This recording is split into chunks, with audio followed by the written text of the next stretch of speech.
Hello and welcome to Rauta stream. It's the monthly stream here on Rauta. Something that I promised to do, obviously. And I don't know what to talk about here today. I guess the topic would be life after Spain.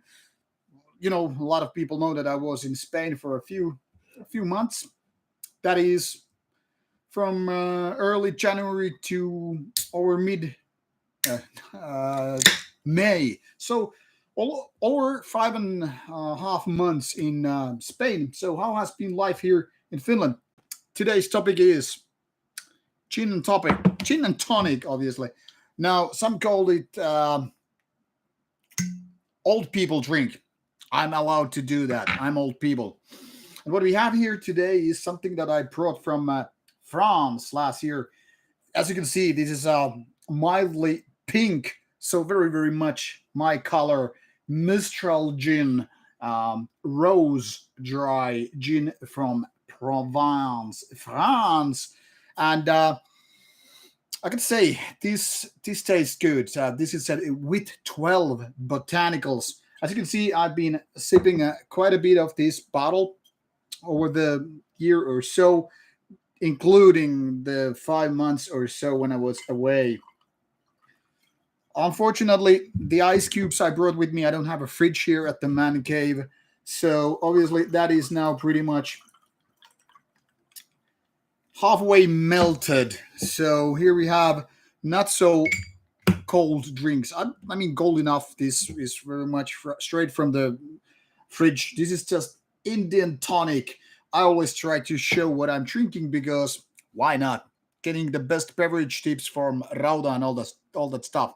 So cheers to you people who are here with me for today's stream. I hope you have your questions ready and all that stuff. Mm-mm-mm. Nothing really beats a good cold drink when you're having the sort of a heat wave. I don't know how much it's exactly right now. Getting a little bit chill outside. I think it's something like 15 degrees. But trust me, I had to take like a couple of showers today because it's been so hot, and also it was a little bit rainy in the morning because I mean when you have that kind of a heat wave, it starts building up. The clouds ready to rain on you, and as such, it feels like the air is really humid. And as such, wherever you go, you feel like, yeah, I'm gonna sweat a lot like a pig, even if you don't do anything. Now, I went to the gym to do a little bit of bench pressing and upper body, and I gotta tell you, people, it's even if you have air conditioning in the local gym like I do, it's still like right after you come, take a shower, come out, and then you feel the humidity and the hot air, and you're like, oh, sweating all over again. So before the shower, before the stream, I decided to take another shower because it's just too much. So anyway, like I said, today's topic is how is life after Spain. Now I've been to Finland now for about 6 weeks, but the previous stream was all about Nightside, my band. It was the kind of a stream interview. So obviously, I didn't really do topics or questions about me, my life, and all that stuff. Probably just taking a little bit light off.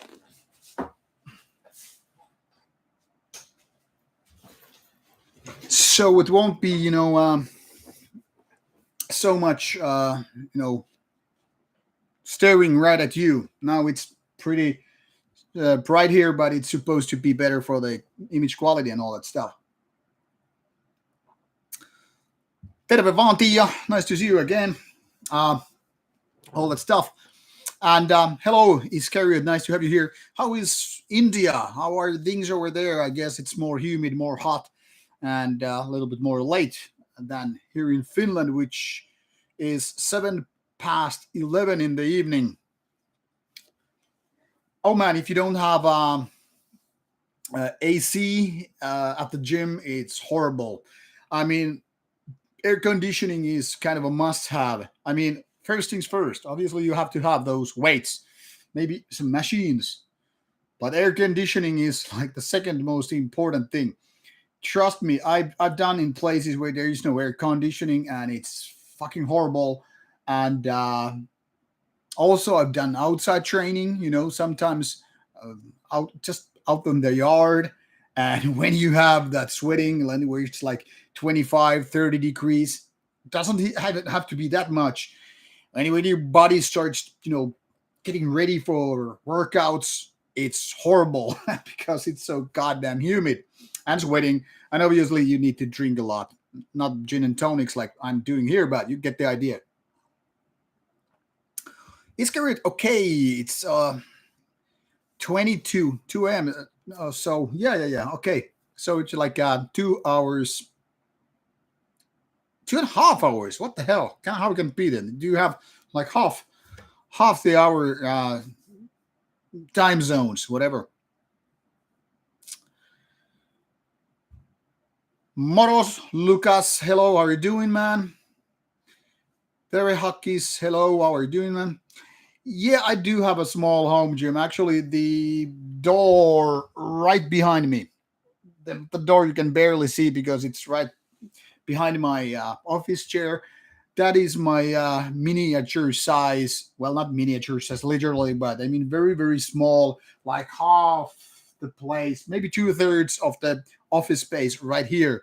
It's basically the so-called technical room of the house, meaning all the equipment in order to get like warm water, heating, all that stuff is right there. I mean, it's basically just for those machines that take care of. Oh man, I gotta put this cooler on. This isn't supposed to affect the voice quality, but let me know if it's bothering. So basically, this is a very, very small room. I've shown you in one of the videos. In case you're wondering, there's a workout, like a home gym video, which I've done maybe a couple of years ago. So I have a power rack. I have one pulley machine, which is part of the power rack. It's like integrated, and gin up bar, and couple of barbells, couple of adjustable dumbbells. So about weights until like 265 kilos roughly. Uh, but it's very, very,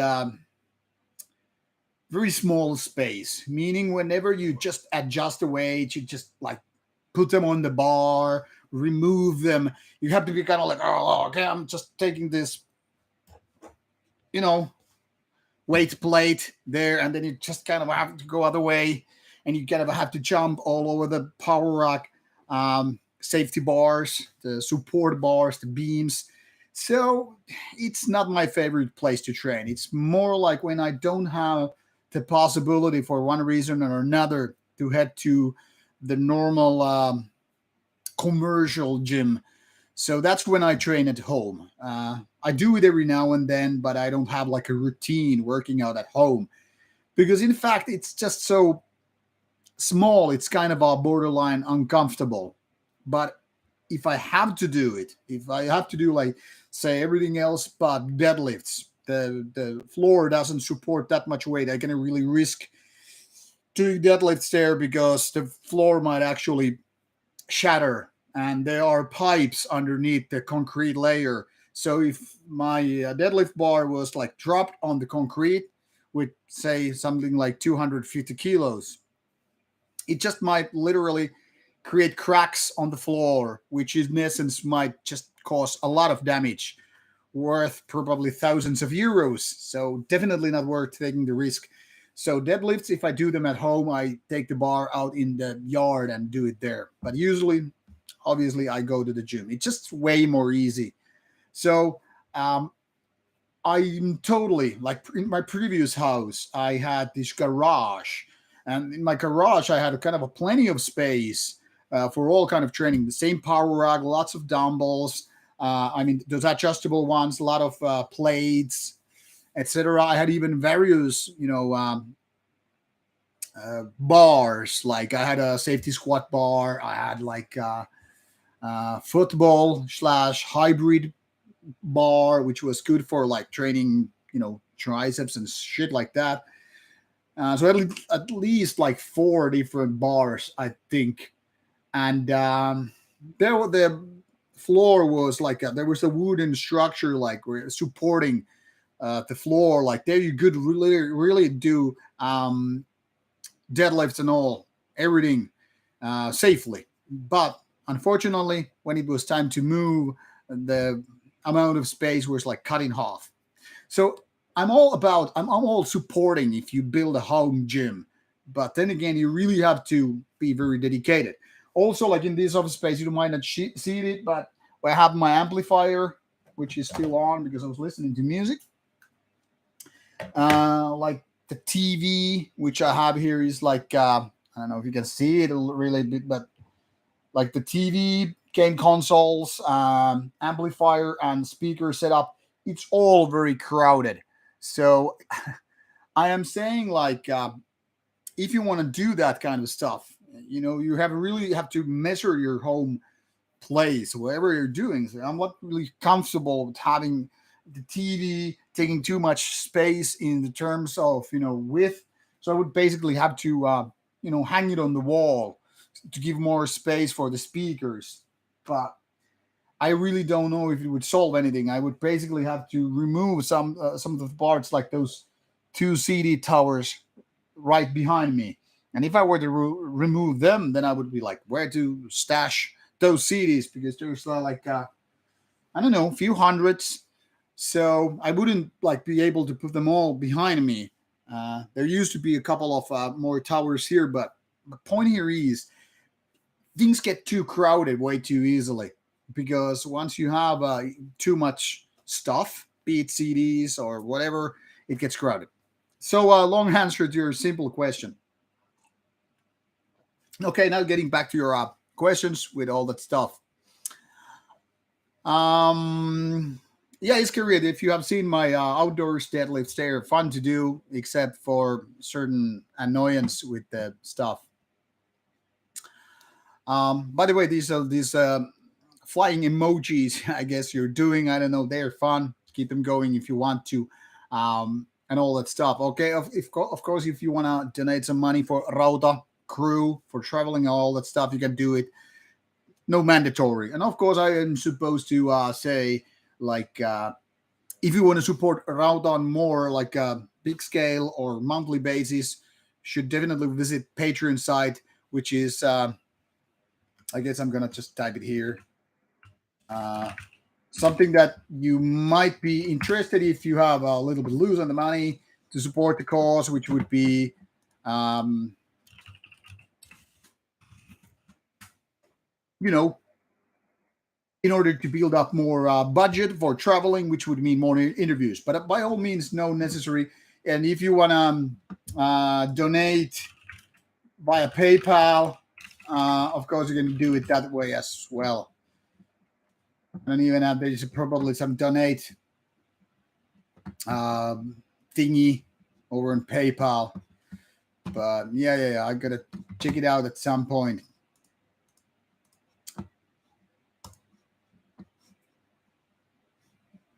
Okay, now it's probably. I will check this out sooner than later, and I will fix it.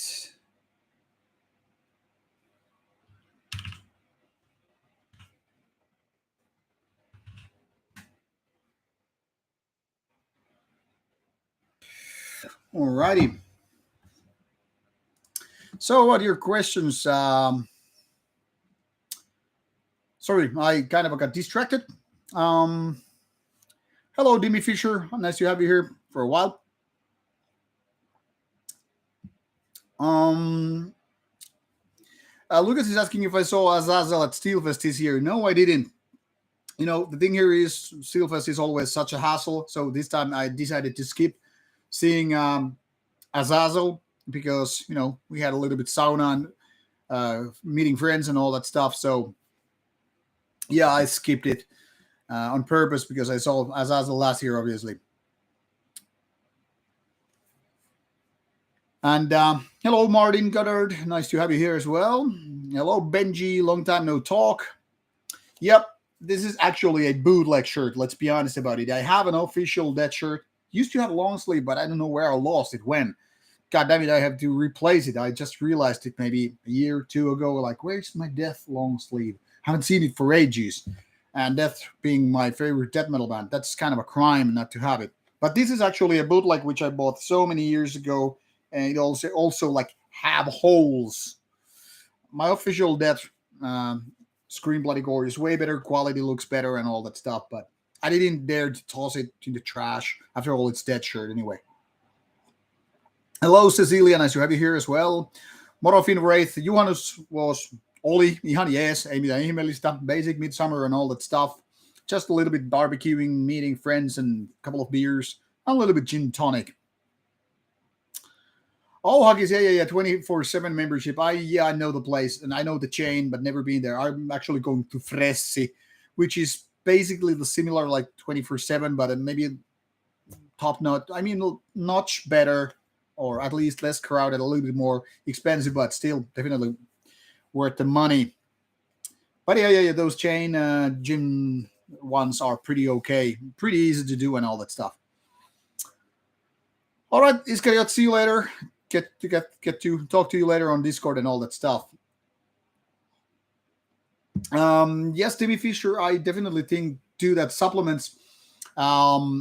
I don't know about muscle gain really. I don't really work that much on the muscle, but for example, so-called intra supplements, which are using during the time. Obviously, if you can get a little bit more caffeine in the system, more energy, more fast carbohydrates, obviously, I think it helps.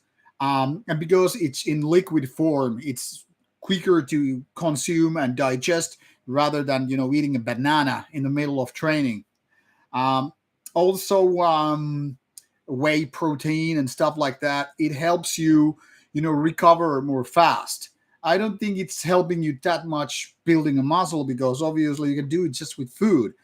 But for example, I wouldn't be able to consume a lot of food right after my workout. Like first, I don't know, 30, 60 minutes when I'm done, I'm still, kind of exhausted and, my, body is probably still in the workout mode. So it's just easier to, enjoy some fast carbs and such protein. So because first your body starts to using those carbs and also protein, but a little bit different time window, and that's actually when you need to just get that nutrition in your body. I mean, it's not mandatory, but it definitely helps you recovering. So I'm saying more like I think supplements help you more in recovery and also workout boost while you do it and before you do it rather than outside. I mean, maybe we're talking about small percentage, but then again, everything counts, especially as you get older. When you're still making newbie gains, you can just get it with just bananas and whatever. You don't have to really wonder about like what do you eat, even like a fucking potato chips, and you can still make gains. But once those easy newbie gains are done, that's when the real thing starts happening. It's almost like learning an instrument. First, everything you make big steps. Like okay, you learn to play the guitar, drums, whatever, and you seem to be handling everything by the time. But once you have learned the basics, doesn't matter whether we're talking about driving a car or I don't know, having sex, then honing your skills. I mean, it takes more time and more effort. It's harder and harder. So yeah, I am not so much interested in building muscle because, like I said, I'm not a bodybuilder. I'm not a big guy. I'm like less than 100 kilo. I don't have big arms. Like, look at these. These are pathetic. But I'm not a bodybuilder. I'm more like into powerlifting, and I'm not big, and I don't even want to be that kind of a bulky with like a big belly and all that stuff. That's not my style. I want to be relatively lean, meaning I don't go for a six pack either. But let's be honest about it. I can just stay up. There's no big belly.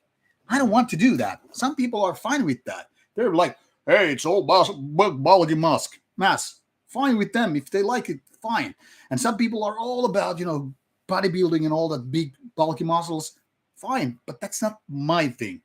Now, I don't blame to be fit fit as like people who are all about like low fat percentage and all that stuff.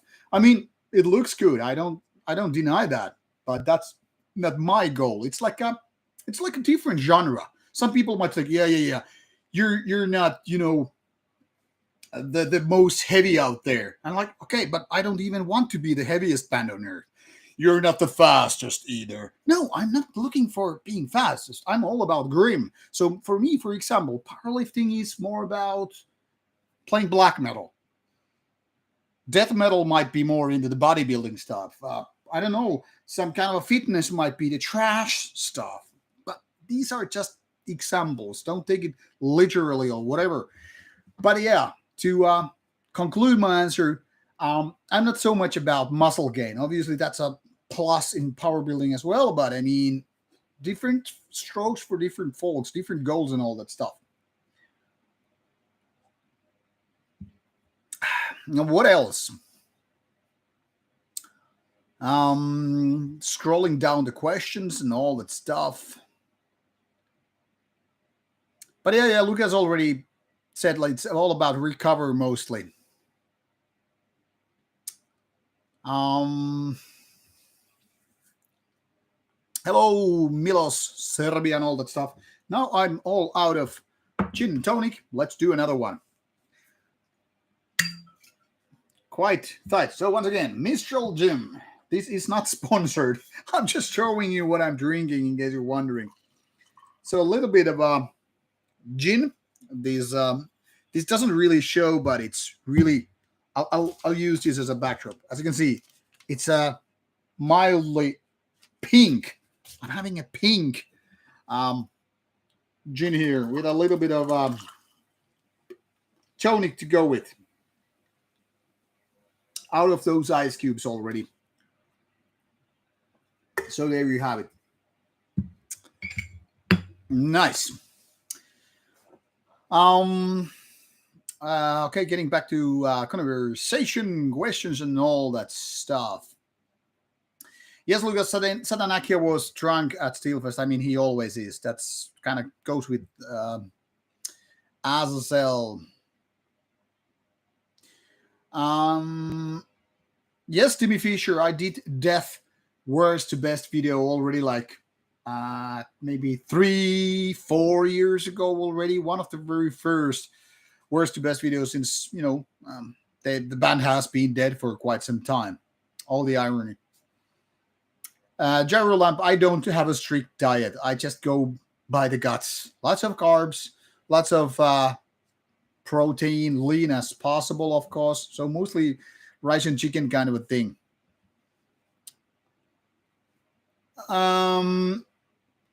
Eric, yeah, about the Finnish guy Kärja who participated in Eurovision. I think he had quite a good song. I'm not the fan of that type of music, but like today, that song has been ringing in my head, and I've heard the song maybe like 2 times in total. But there is some parts which really stick. I also say the Swedish song which won, in my opinion, it is quite memorable. So I think the number 1 and 2 were definitely up there. But of course, people were protesting about the winning because that was like the audience favorite song, the Finnish one. So we have to understand Eurovision is very, very political as always. So that's why there are always songs which are very much like our time, like Ukrainian war, serious topic. But I mean, it doesn't have anything to do with the song contest, really. So as a song contest or even entertainment contest, I think Eurovision sucks big times. It's not so much about having a good song. It's also about making statements. Like there was lots of speculation, like Sweden won because they want to celebrate next year ABBA having like their 14th or whatever anniversary winning Eurovision back in the days. I'm totally buying that, theory because, like I said, Eurovision has never been about a purely song contest. That's why Americans get to laugh at it. Like if Eurovision was done in American ways, it would be more like which song has the more commercial potential. It would be all about money and success and song qualities go that hand in hand. It would be all about like finding the next Beyonce or Rihanna or whatever. But in Eurovision, it can be very artsy fartsy. Like some of the song that made into the finals, I think it was maybe Albania. I'm not sure, but it was a really really horrible song, looking like Super Mario's and all that stuff on the stage, and the song was outright horrible. And I felt like if this is one of the finalists, how bad were the song in total? Like the other ones that didn't make it. I mean, like those guys were joking, right? They couldn't be serious. It was more like let's mock Eurovision. Let's make a joke out of it. It was more like a stand-up comedy kind of a shit. It was a really really horrible song. I can tell you that much. So it felt like to me it felt like half the countries, maybe 2/3, were taking it seriously, and the rest was like we didn't really give a fuck. Like even the French song. I mean, it was so French that I kind of doubt that they were thinking that this could really win. It was more about like, let's go with the French pride. Let's do what the Englishmen and other won't do. Like it was like weird artsy fartsy whatever song. So I didn't think they 1 second thought for real like, hey, we're gonna win the contest with this kind of song. It's almost like I don't know. Let's make the metal contest, like whatever Wacken metal battle, whatever, and then you would send some weird metal pop group like, hey, this is not metal to begin with, but let's just troll these guys like a fucking joke, man. I don't know. This is my theory. Long answer once again. Huggins was asking how many times do I lift a week. It depends totally on the program I'm using. Usually I go for 4 times a week. For main lifts, like I start the lift with the overhead press. Then it's a legs day, meaning squats. Another one for bench press, and another one for deadlifts, and of course accessory movements as such. But when I was doing the bodybuilding program in during Spain, I did it there like 3 times a week. But those exercises were like 90 minutes each, so it was quite taxing. And then I finished the program here in Finland, doing 6 times a week, roughly 9 minutes each time, and it was so goddamn taxing. I felt like I'm not recovering too much. I made a video about it. It's called this Ryan Hamilton PPL program, push pull legs, and I can only recommend to do very advanced lifters that are more advanced than me, stronger, or just able to handle more training each week. So 6 times for me it's just too much. Yeah, I'll admit it. I mean, it would have to be really really lightweight, and then I think it would be defeating the purpose.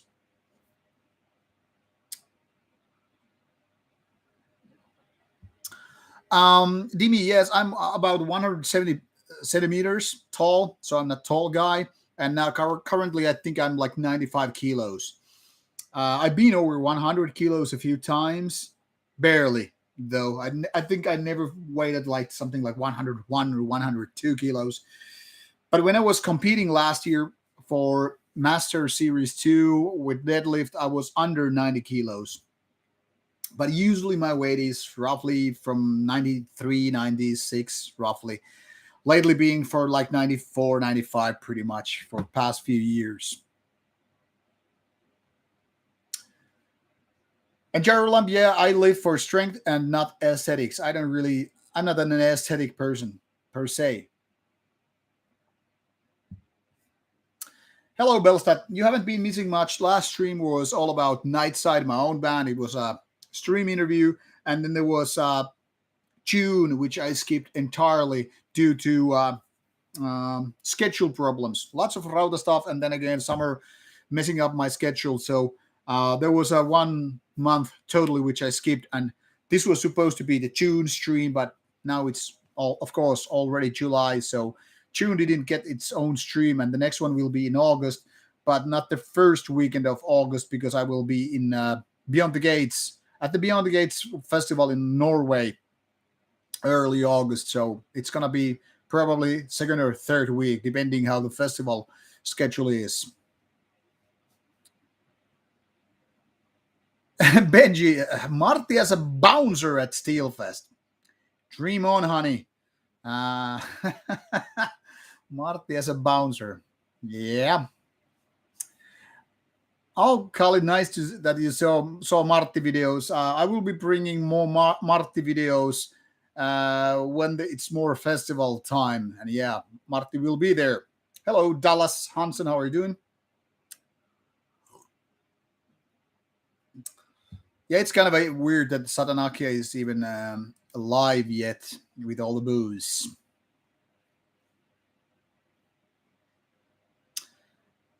Um, yes, Auburn leaves. My Spain arc is over. Has been for like 6 weeks. I came back for Steelfest in around 20th of May.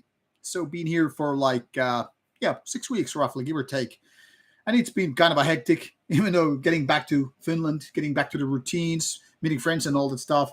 One might wonder, yeah, it cannot be hectic, but means getting back to band rehearsals. We've been doing new songs with Nightside, and you know, back to normal workout routines, back to normal work. Well, the work wasn't that much different in Spain, but yeah, let's put it this way: living in a countryside can create its own, well, more busy hours in a way. So yeah.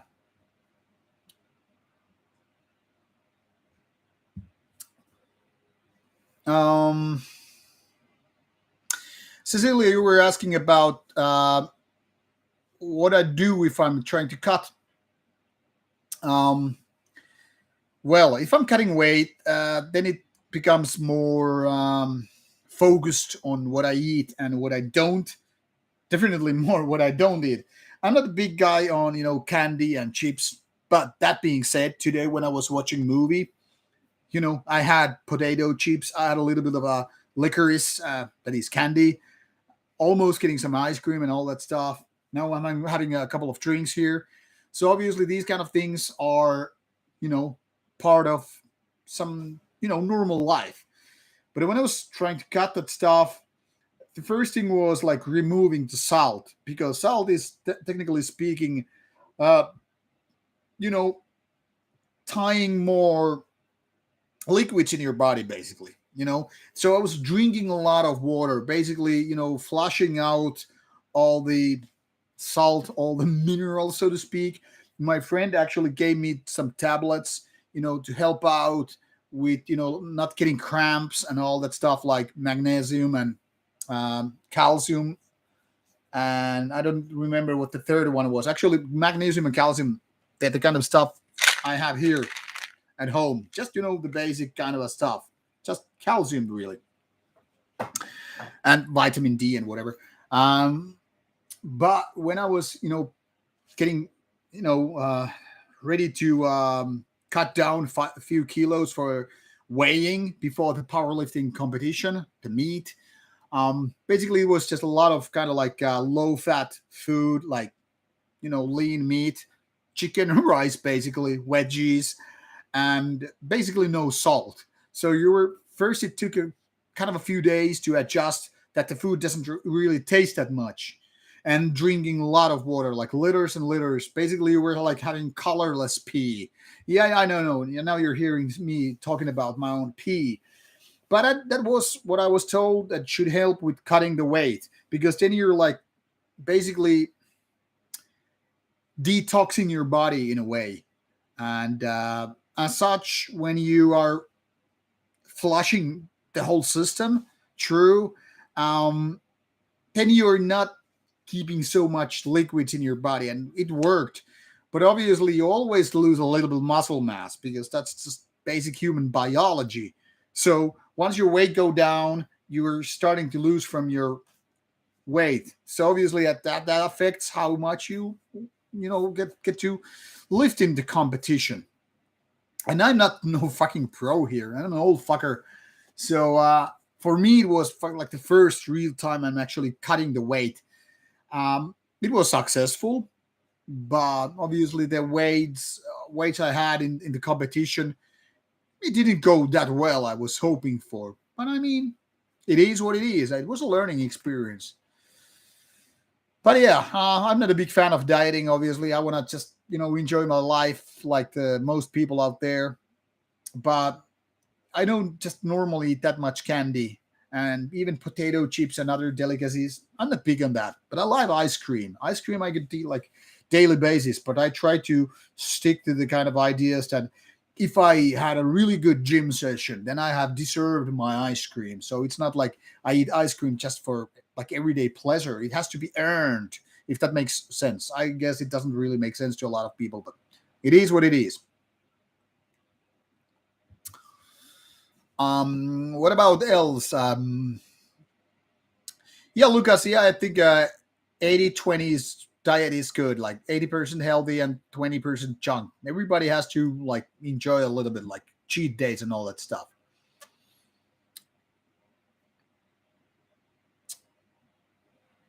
Yeah, I guess people have mental downsides for eating trash food and all that stuff, but I think it's also important, just reward yourself with something good. In my case, it's usually beer and whiskey. So I'm more likely to, enjoy some good drinks. That doesn't mean I'm a heavy drinker. Festivals might be different. This year at Steelfest, the first day I was so-called surprise drunk. I didn't definitely plan to get drunk, but once I had my interviews done for Friday, and then people like handing me beers, and I had a little bit of free booze, if you know what it means. Well, while you have free booze, this especially had first time at Steelfest. There were a couple of guys who wanted to arm wrestle me multiple times. So while I was arm wrestling the guys and like winning, I didn't lose once, and I'm not a good arm wrestler. So those guys were like, okay, I'm gonna buy you some shots because you beat them. Maybe the idea was to reward me for winning, but also maybe to get me a little bit drunk, so I wouldn't be that good in arm wrestling. So I beat them. I got another shot. You know how it goes. You can pretty much guess it. And then I was, some people were like bringing me booze. Hey, Jerry, here's a beer for you. And then I'm like, okay, thanks, man. So by the end of the night, obviously I was like, oh, I'm a fucking drunk. Like, oh. So sometimes these things happen. You might be planning, like, I'm not gonna get drunk. I might be a little bit tipsy. And by the night hours, I was ready to go to the Airbnb. I was actually singing to myself. I was, yes, drunk.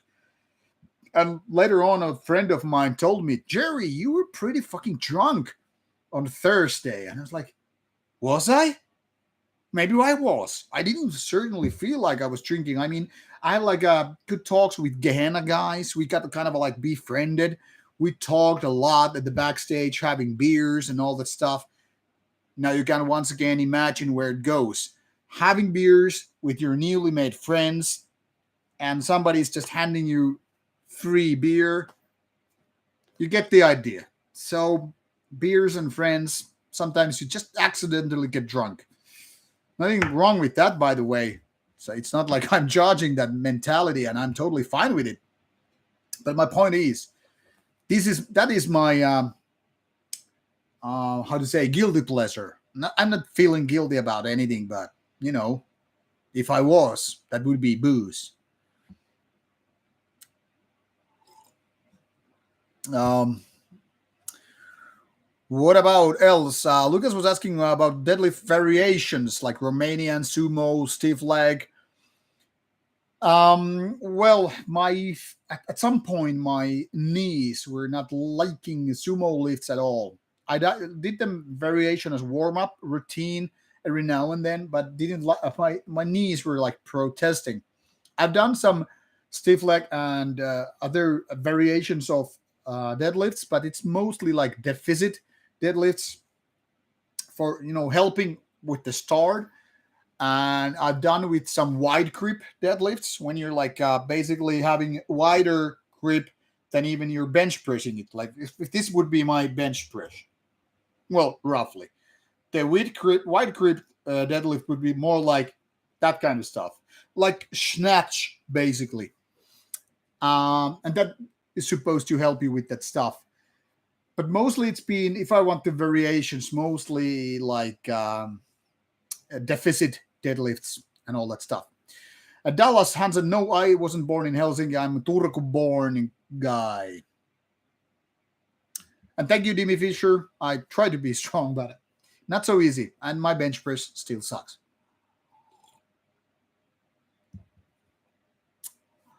Yeah, Eric. I think there are those competitions like Wacken Battle, like local bands. Uh, basically fighting for this spot to be playing at Wacken. I've been a judge in one of those competitions maybe some 10 years ago as a part of this Imperiumi crew. Imperiumi being the Finnish metal website where I've been writing now for, gosh, 21 years since 2002. Yeah. So that is the only thing I can imagine, but nothing more than that. Matt, if you deadlift is 100 kilos and you've been lifting for 12 years, maybe you're not challenging yourself. I mean, when I started deadlifting, within a few months, yeah, maybe a couple of months, I had already passed 100 kilos. I mean, don't get me wrong, I'm not mocking you, but I'm saying just challenge yourself with deadlifts, and it can easily get like at least 1.5 times your body weight. I would say relatively easy is to get like 2 times your body weight. Now, getting 3 times your body weight, that I consider a challenge. My best deadlift was like 2 years ago, and I'm now 47. So take it with that. Was 265 kilos, less than 100 kilos myself. I think I was something like 97 kilos at the time. So it would be more than like something like 280 kilos to get triple my weight. But that being said, I think I got like over 200 kilos maybe 10 years ago when I was definitely less than 100 kilo. So I'm saying twice your body weight with deadlift shouldn't be too hard, too impossible a task, assuming you don't have injuries to stop that. So keep pushing. Demand heavy sets from yourself and you'll be able to do it. And if you ask me how long I've been lifting, I started in 2008. So soon I've been lifting for like 15 years. And so my bench press sucks. Hello, Algar Belts. Welcome to the stream. Nice to have you here as well. How is life treating you? I hope you're well and all that stuff. So you have been, you've been in Spain also. Yeah, I was. You go back to Spain. Sorry, I was reading hastily, and you were in Finland for 3 months. Nice. I was in Spain for almost 6 months, and I'm missing Spain as well. So I get what you mean. Yeah, Jarolab, I know beer is bad for cutting weight, but then again, I'm not really cutting weight at the moment, so that's no problem at the moment, really.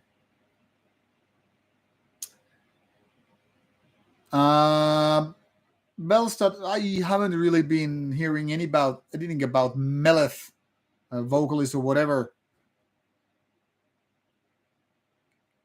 So yeah, that sounds pretty crazy. And yeah, Autumn lives. I know booze and trying to cut is indeed exercise in futility. But the thing here is, like I said, this cutting weight was like last summer, and at the same time as it was also, having a vacation in France and all that stuff. I don't go to vacation to be teetotaler. So I think my cutting weight was actually pretty nicely done. I decided to go really easy on cutting weight. So it was more like 3 to 4 months of time that I just started slowly adjusting the diet and all that stuff. So it went well, but I mean, it took time. But yeah, I would have made it faster if that needed be, just by cutting booze and all that stuff. But like I said, I don't really drink a lot of booze in general, so it doesn't really matter. Hello, Rob Hellfire. I'm fine. How are you? Yeah, like Gyro said, it's all about proportions. No run, nice. This, like I said, this is a bootleg death shirt. I actually have a better version of the same shirt, which is way better quality with better colors, and goddamn, the image quality is way better. Yes, Cecilia Taylor, surprise trunk. That is actually my own term, I think. So yeah. use it as an excuse. That's meant to be a humorous one. Surprise drunk is when you try to be just tipsy and you end up like drunk. That doesn't really necessarily mean vomiting on your own shoes, passing out, and all that stuff.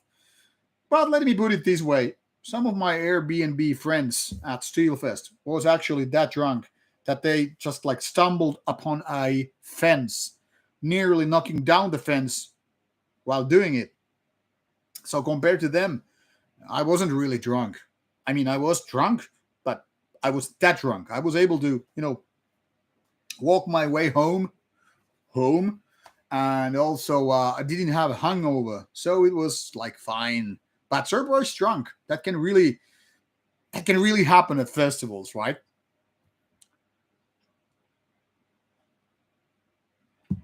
Yeah, be a cool dude. Free drinks. Thank you, Cecilia. That was a nice compliment. Um, yeah, I guess spending time with a lot of people, trying to do your work right, sometimes it rewards. Don't get me wrong. I'm not trying to boast about it. But sometimes you have benefits. When you do enough work and people are like thankful of whatever you do, yeah, I mean, bands have groupies. I don't have groupies, but luckily I have sometimes free beer. This is not beer and this is not free, but I don't know why I'm pointing at it. But yeah, free beer is almost like as good as groupies, I guess. I don't know. I'm talking shit here. Um, what else?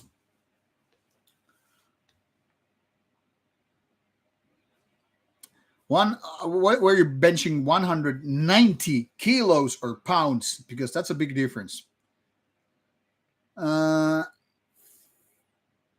Dallas, I don't know why you get the idea. I ever lived in Helsinki. No, I have never lived in Helsinki, so I have never moved to Helsinki. So I don't live in Helsinki. I still live in Turku.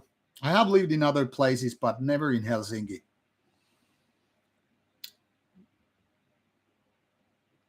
Oh, Cecilia, nice that you found the Flame interview. Yeah, that was done last year at Steel Chaos. And while we're not like good friends, we've known each other for quite some time. I think it was actually him that was like, yeah, yeah, yeah, we could do some interview once time. And like, okay, if you're wanting to do interview, let's fucking do it. He's a nice chap, and he's a old school metalhead. I like his style. I like his attitude. Laid back, relaxed guy, not posing, not trying to be something he's not. Very genuine guy. I like genuine people. Whatever you do, even if you're an asshole, be genuinely asshole. Be honest. Be what you are. um, we all can be pretending now something like every now and then. That's part of human life. We have different roles to take. This is rather getting philosophical rant, but bear with me. My point here is obviously we do have different roles. Like when a guy is trying to hit on a woman, of course, the guy is trying to make some kind of an impression. That's when we go into the role. Okay, gear shift change, and you try to be maybe more nice or more intelligent or whatever when you're trying to make that in person. Same thing with work interviews. Like when you're trying to apply for a new work, you try to give better impression of yourself than your typical I'm just watching Netflix and having a beer kind of a thing, and all that stuff. Don't get me wrong, that's human thing to do, having those momentary boosts. By boosts I mean sharper, smarter, nicer, whatever. But in the end, by the end of the day, you are what you are. So when you're trying to impress someone, try to do it as honestly as you can. Don't try to be full of shit and making some weird role and stunt, which you really can't,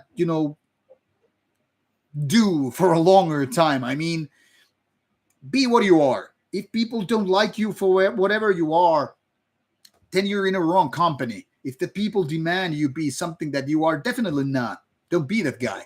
So for the flame guy, I like him because he is what he is.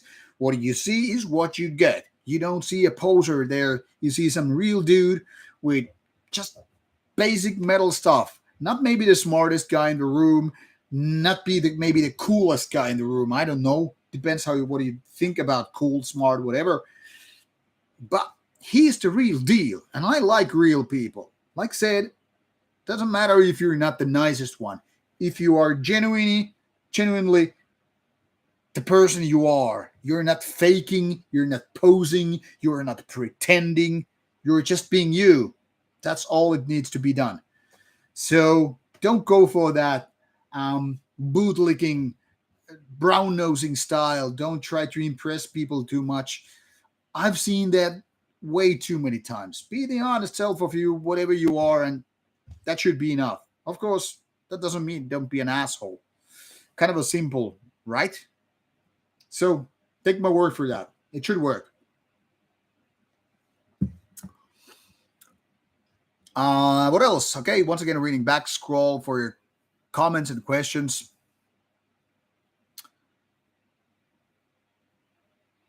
Yep, I think your Rob Hellfire's idea of lifting is pretty accurate, but I would say a good program is more important than going with gut feel because uh, more often than not, you're not supposed to be always going full fatigued. Always leave a little bit gas in the tank when you're lifting. I think it should be helping.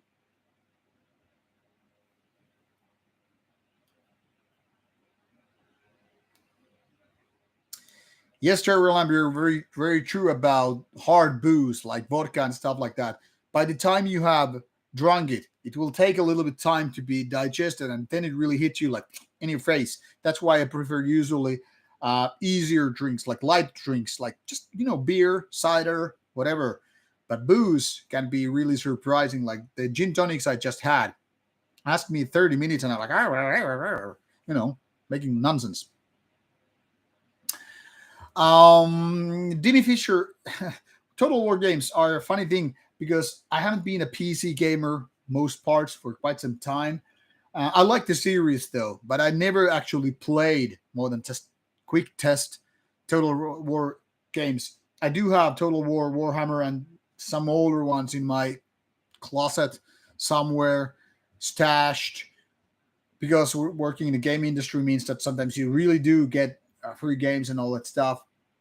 But I haven't been playing Total War games like for good, which has always been a shame, but comes down with the work in gaming industry thing. You don't really get that many games. I mean, you get too many games, so sometimes it's easy to just miss a game because you just have too many of them. Much like the review guy, you're bound to miss some cool albums, cool bands because you have something in your review pile. So you're kind of like over flooded, not just flooded, but over flooded. Like too many games, and you're gonna bound to miss something. Um, what is this? Grian. Do I pronounce it correctly if I say Grian or is it Grian? Anyway, there's a good question. Is there any traditional old school black metal bands that I cannot stand, that mix genre bands allowed? Well, I could say if you include King Diamond in the mix, that is something because I cannot stand King Diamond vocals. I mean, I respect the band, respect King Diamond being very serious and philosophical, more than maybe a lot of other bands, but I cannot stand the vocals. Um, Later era Emperor, when they went more into avant-garde-ish, can't really say that I'm a fan of that stuff. Even though I love Indian in the Night Side Eclipse, but I don't know if there are any other traditional black metal bands I cannot really stand. I mean, I can stand like, for example, Cradle of Filth, not just my cup of tea mostly, but it's not like I am unable to listen to them.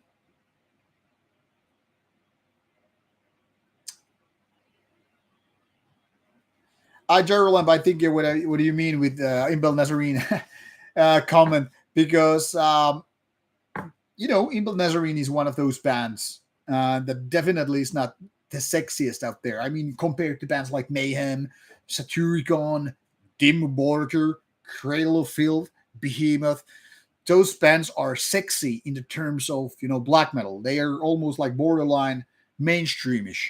They're dangerous enough. They're big enough, and they are not fucked up enough. But if you go bands definitely more into death metal of things, and bands that are kind of crazy or dirty, think of Imbel Nazarene as an example. Yeah, I bet that most of the fans are definitely male guys. Sometimes I was looking at some statistics, not this particular one, but in general, Rauta statistics, and I noticed something like around 5, maybe 4% of all viewers are female.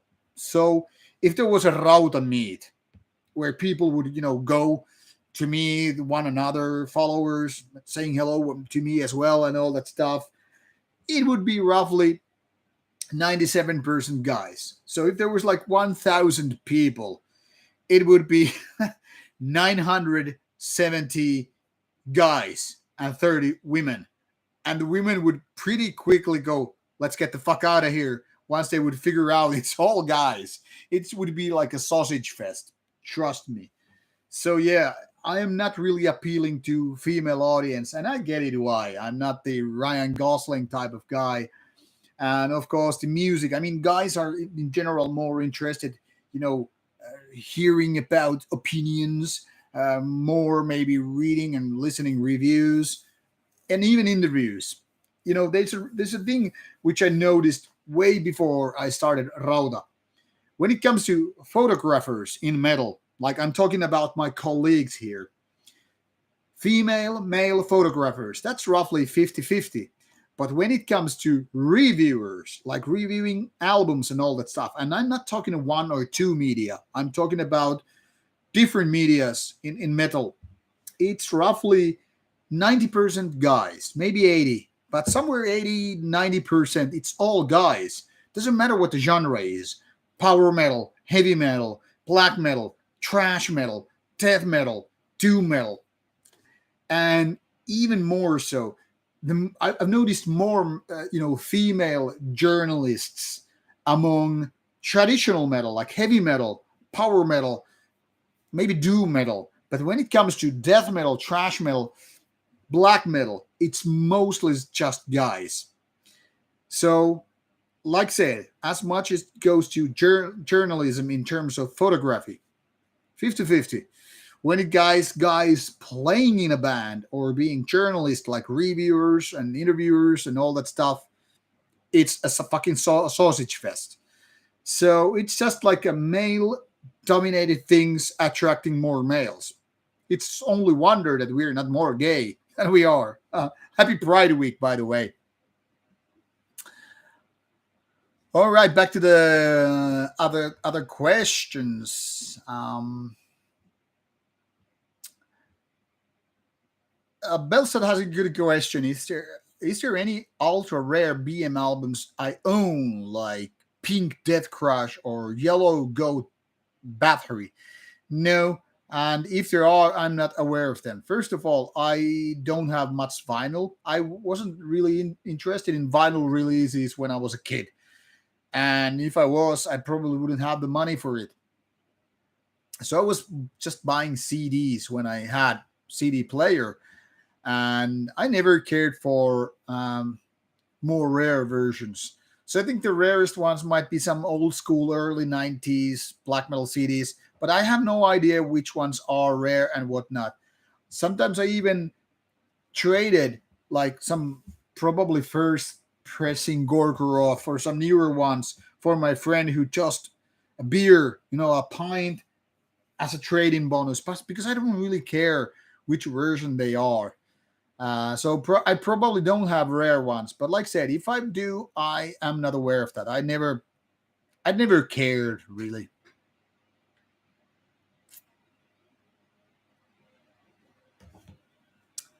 Yes, Cecilia Taylor Perkele is definitely mandatory vocabulary word, especially when you're talking in Finnish.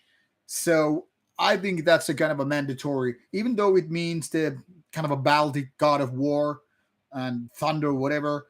I just guess god of thunder. Um, I think perkele is very, very important word in Finnish because it's just something that has a lot of passion, a lot of strength because the strong R, like perkele, it's more like shit. Shit is kind of smooth and easy and soft. Even cunt is kind of a soft. But when you say perkele, I mean it starts with a P and then you have R and K. Like, come on. I'll get some whiskey because I'm out of gin tonics and this stream is now 1 hour in. So something that I bought myself from Gibraltar. I was actually mentioning this when I was streaming God of War Ragnarok. So this is what I'm having: Douglas Lane. I guess it's Lange Provenance. As you can see, this is distilled by Kalila. Single malt Scotch whiskey, Islay region special selection from one single cask. Looks nice, tastes goddamn good. So this is the stuff I'm having here. Bought myself this bottle when I was in Spain visiting Gibraltar, and just nice sound. There you have it. So as a whiskey lover, um, in Gibraltar they have tax free booze, tax free tobacco. I don't care about tobacco, but I have to buy a bottle of good whiskey. Might not look like much. I mean, it's merely yellow tinted. But goddamn, this one is really good. But then again, my taste for whiskey is peaty and smoky. So I like them strong flavors. Also, when it comes to eating Asian food or Tex-Mex. Too bad you cannot smell this. Smells wonderful. I could just, add it as a cologne on my face. This is so good. But then it would be definitely make all the possible groupies I was talking about away. Maybe it's worth it. You have kind of a pinky moment when you're sipping too good booze like this. Mm-mm-mm. God damn, it's good. Feeling right here in my throat. It's almost like giving this nice warming sensation. So back to reading comments once again.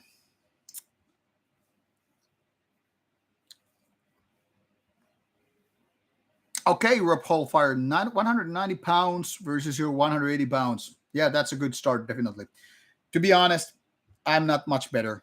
That is, if I weigh like 95 kilos, my best is like 120 kilos. So, like I said, I suck in bench. Bench press should be something like 1.5 your weight, and I'm not even close to it. But that is what it is.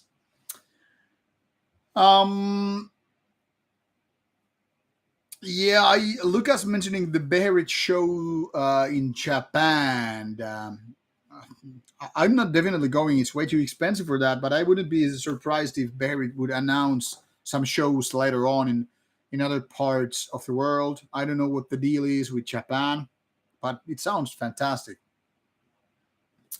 So maybe it will be an interesting show.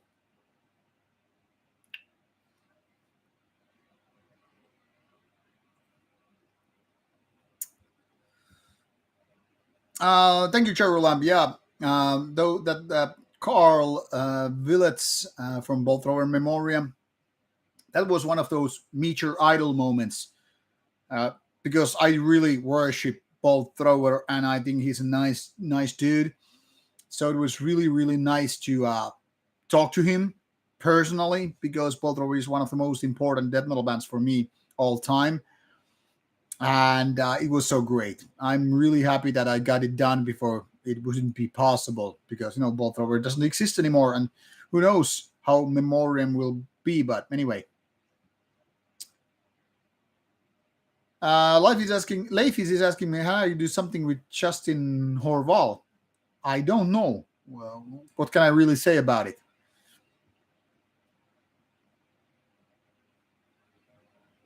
Dallas, no, I never lived in capital Finland. My interviews mostly have taken in places. I mean, Finnish ones. Um, I think it's mostly because some festivals take place in Helsinki, like Tuska, and like this dark, whatever dark days of what the hell it was, where Memoriam played in Finland. Dark Days of Helsinki, something like that, and all that stuff. So, of course, I've been many, many, many times over the decades to Helsinki to see various gigs. But I guess most interviews I've done in Finland have been done at Steelfest because I've been there so many years and lots of interviews made there. But yeah, never lived in Helsinki, but been there often.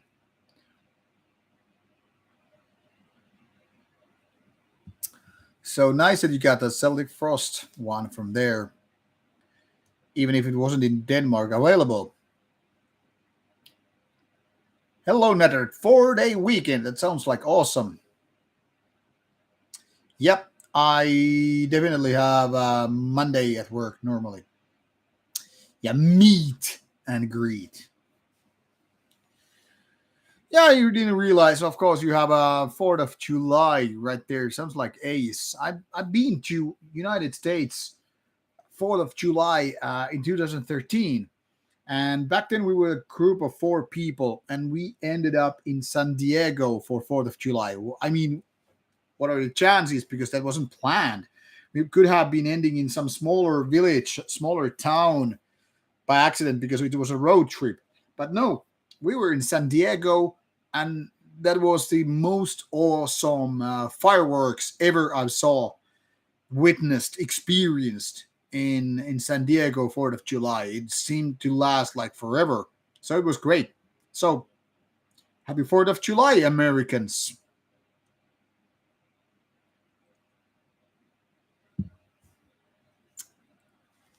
Yeah, Cecilia Taylor, that's a good combination. Good music and analysis. Right. Jerry I haven't heard the new Marduk song, but I saw the email today that Marduk has a new album coming out. I think it was called Memento Mori, right? Coming out in September. It's going to be interesting because Cannibal Corpse is also releasing a new album in September, so it's going to be an interesting year. Yes, Natred, do that non-slaughter interview. That is for Patreons, as you know, for a week only. And non-slaughter interview will be out in public next Friday because this Friday was Austere from Australia. Um, what else? No, not really. You haven't been missing much. Just normal talk about powerlifting, eating, dieting, and all that stuff. Hello, Reina. Reina Aria Satanica Vampirica. Salute. That's quite a name. Sounds like a royal title.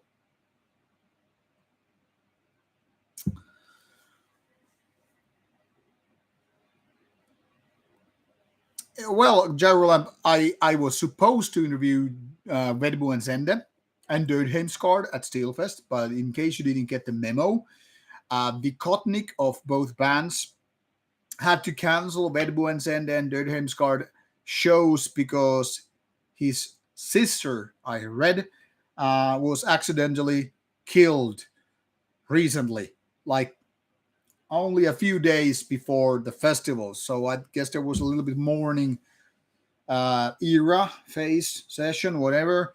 And as such, Red Bull and Zenda and Deadheim's Guard had to cancel Steelfest. Now, if I have learned something along the years about bands canceling their shows on such short notice due to surprising things in life, I'm pretty sure they will be playing at Steelfest later on or Steel Chaos. Don't know, but I don't have facts on it. I'm just guessing, so I wouldn't be surprised that if those bands would be rescheduled for year 2024. But they already said, like, let's do the interview. So I guess I'm in good terms with a lot of Norwegian bands these days. Maybe because I've been interviewing so many Norwegian bands so far. And I don't know. Don't get me wrong. I don't want to be boasting, but it seems like I'm in good terms with a lot of Norwegian people and Norwegian scene.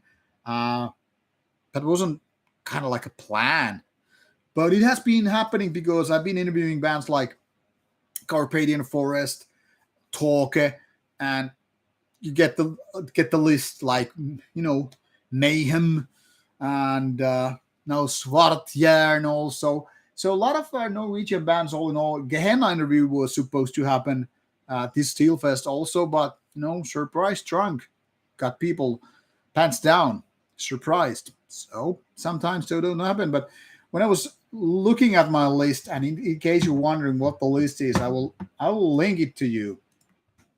This list is something that I've been posting on, you know, do these streams many times.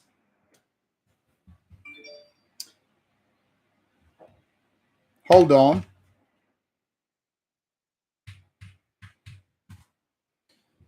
So this is the link that I've been posting many times, and you will see mostly first tab is Rauta's reviews. It doesn't include all the reviews I've done, only like um,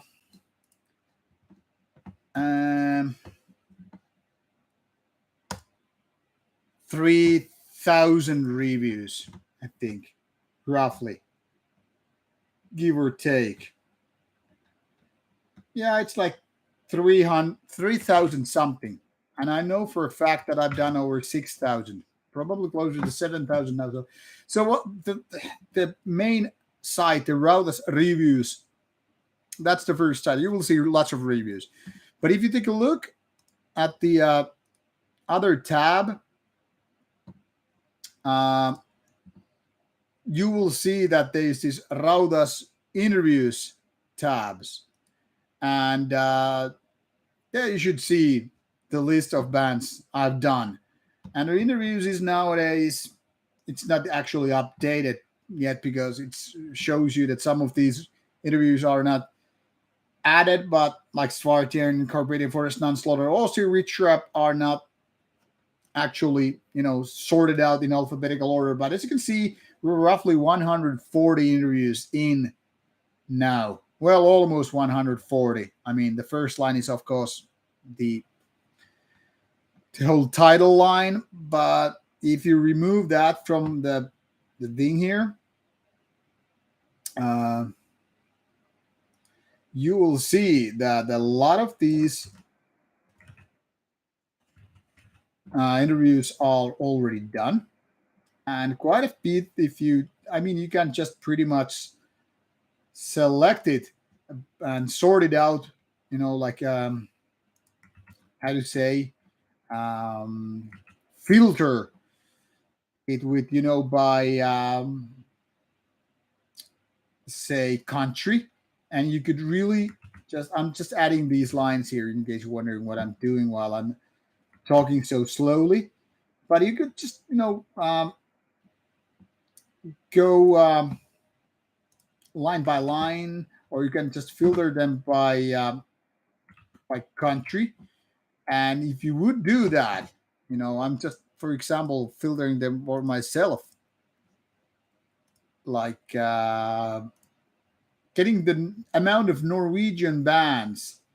There's Ancient, Or Noir, Blood of the Throne, Borknager, Cadaver, Carpathian Forest, Einharia, Emperor, Enslaved, From the Vastland, Helheim, Isa, Mayhem, Mortis, Murkskog, Mysticum, Nordgivel, Audium, Order, Tåke, Tjuder, Toulouse, Vraid, Vadrona, Vulture Industries. So get my point here is, there's quite a few of Norwegian bands.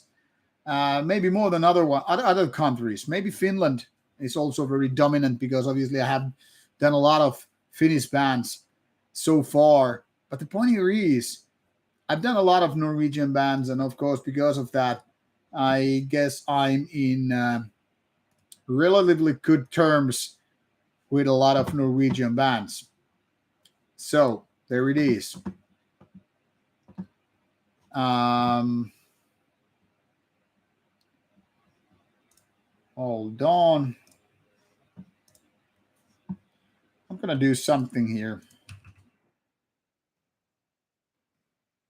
Something.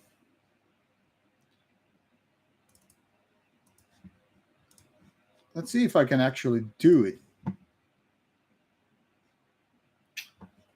Um,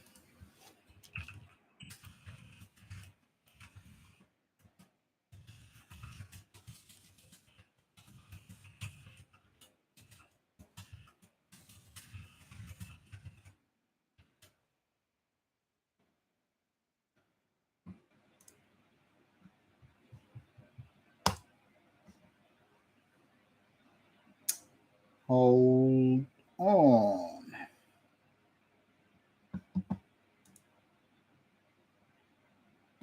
Okay, I made this donatable link, which I should probably add somewhere. Um,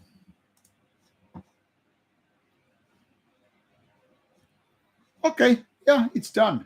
So in case you wanna donate somehow someday here, there's the donation link for Rauta and the shit that is will be used for Rauta crew. Donate as little as you want. Don't donate at all if you feel it's commercializing too much. If you're low on cash or whatever reason, I don't care about your reason. Donate if you want. Don't donate if you don't. Simple.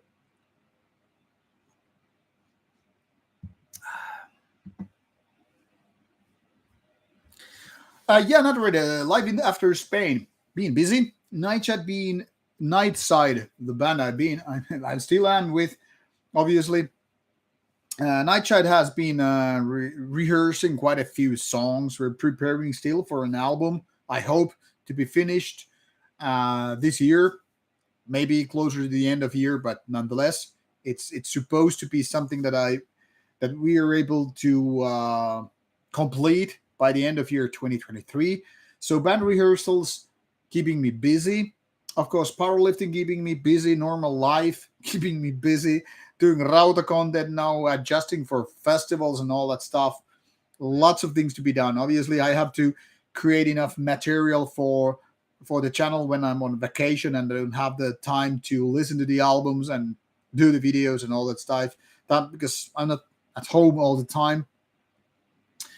So my plan is to make enough videos that even though I'm having a vacation, there will still be daily videos for Rauta, and meaning there's a lot of reviews. I'm about 180 with my review queue. That was under 100, by the way, when I was still in Spain, but that wasn't including the amount of postage, the mail I had delivered here at home. So there are lots of albums still coming all the time. I try to review and suggest you new music. And currently, I'm planning to do interviews at Beyond the Gates, which is 4 weeks from now on. Meaning there will be 4 days festivals. There was already my preview video about it. There's few bands I'm trying to get, like D-Side, Possessed, Timo Borger, what have you, for interviews. Let's see how it unfolds. Bands are not very quick to answer, so I have no idea how many interviews I'm able to do. I have agreed with a couple of bands so far for Beyond the Gates. Then, like 1 week after that, there will be Helsinki Metal Festival in Helsinki, Finland, and I need to start asking them like which bands would be there for interview as well. So by the time I'm done with Steelfest interviews and others that I've done after that, like Dispute, Mustakulapset, and Aklis, we are already in August, and I should be bringing your stuff out, from those festivals. And I'm trying for like two interviews per day for Beyond the Gates as well as Helsinki. So my plan is to do like 8 interviews out of Beyond the Gates, Bergen, Norway, and some 4 ones, maybe 5 or so from Helsinki. Now, if that happens, then I should have roughly 11 to 13 interviews, depending how many are actually happening for the coming weeks after August. And then there are obviously supposed to be single gigs here and there during the fall and Steel Chaos later on in October. So if everything works like planned, I should have interviews for the rest of the year starting from August. But as you know, these are often out of my hands, meaning I cannot guarantee you the amounts of interviews. But I'm trying to get the big fish, the bigger bands, the most important bands, in my opinion, from those festivals. And if those plans fail, I'm trying to find, secondary options, replacements for the interviews. So there should be something for you to, check it out. These are the things that keep me very busy. Just, normal, everyday life with, hassle, all kind of stuff, how it is, everything hassle with chores and whatnot, work, Rauta, powerlifting, and band. So there's that. Lots of things to be done, and I try to solve everything. I hope this answers how is life after Spain. Nice, but busy. But then again, I like busy. Busy is good. Um, yeah, Tia K, I can totally understand you were the only girl, only woman in the audience for Cannibal Corpse. I mean, as good as they are, well, death metal is not very female driven, but then again, you're a true metalhead and you don't give a fuck, and I respect you very, very much for that. And I hope there would be more women like you standing strong and tall among the crowd and not just being it like male dominated, even it is what it is. Yeah, and they never really bother me as well, but I mean, women are so much so often like, yeah, yeah, things should be more equal. Well, why the fuck you don't go to show when there are trash and death metal bands? Why they it's only like when there's sexy black metal bands out there? I mean, just people with their talk and people with their actions, two different worlds. Yeah, yeah, great music always comes first. Yeah, Belstad, I think a lot of good Finnish metal stuff happens in Turku, Tampere, or Helsinki. They are the ones, but always very important city as well.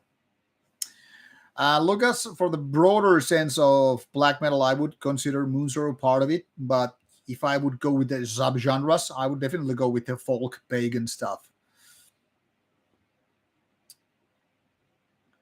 Um, I haven't heard new Shining releases. I don't even remember which one was the latest Shining ones. But I think Shining has been on decline, much like Norwegian black metal since mid '90s. So there's that. I mean, I love early Shining material. The later ones, not so much. Heathen black metal is different from pagan black metal. I don't know how you define it because basically heathen and pagan are essentially synonymous. Anyway, it's more like it's more like talking about differences between I don't know, sphere and ball, circles and spheres. I don't know. I think they are basically more like bourbon and whiskey or something like that.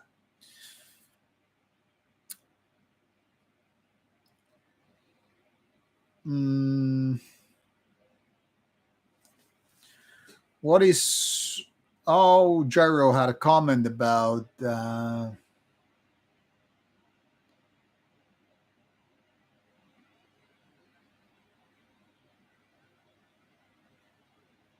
yeah, yeah. Gyro Lamp was commenting, I guess, for the Burns End and all that stuff.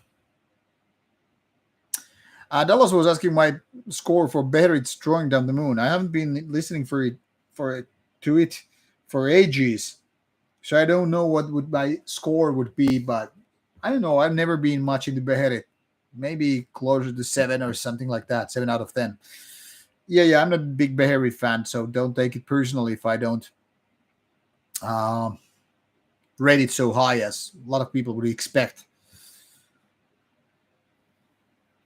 Yes, I kind of agree with Gyro.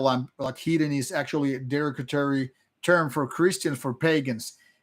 I always felt like heathen is kind of like them and us, like we being like high up there, and heathens being somewhere like there. It's almost like heathen is like bitches to women, if you know what I mean. Like women, bitches, pagan, heathen. That's how I feel about it. But I don't claim that I'm correct about it. But I think pagan is neutral, heathen is like a little bit offending or something like that. Cecilia, about the werewolves interview, you mean Satanic Warmaster Werewolf? I asked him about if we could do another one this year, but it wasn't happening. He was like more like, yeah, let's see about later on.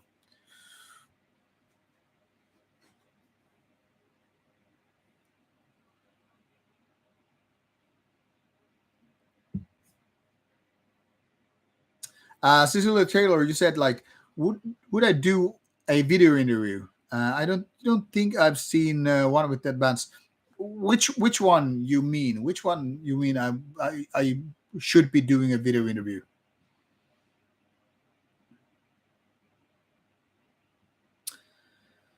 Leif, Demo Burger, Gorgoroth, and D-Side didn't play at Inferno, so obviously I didn't get them. But they are all Demo Burger, Gorgoroth, and D-Side are playing at Beyond the Gates, and I'm trying to get them there. But I have been told a couple of times that Gorgoroth interview is very unlikely to happen because it seems that Infernus of Gorgoroth doesn't like video format at all.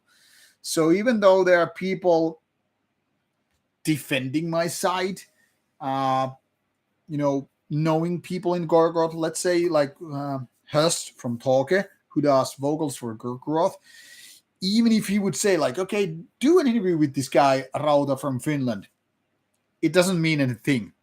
Like I asked him like if he could do me a favor and ask if Infernus would be doing willing to do Gorgoroth interview, doesn't mean it's happening. But of course I'm asking. But I just don't think it's happening. Color me wrong if I'm wrong.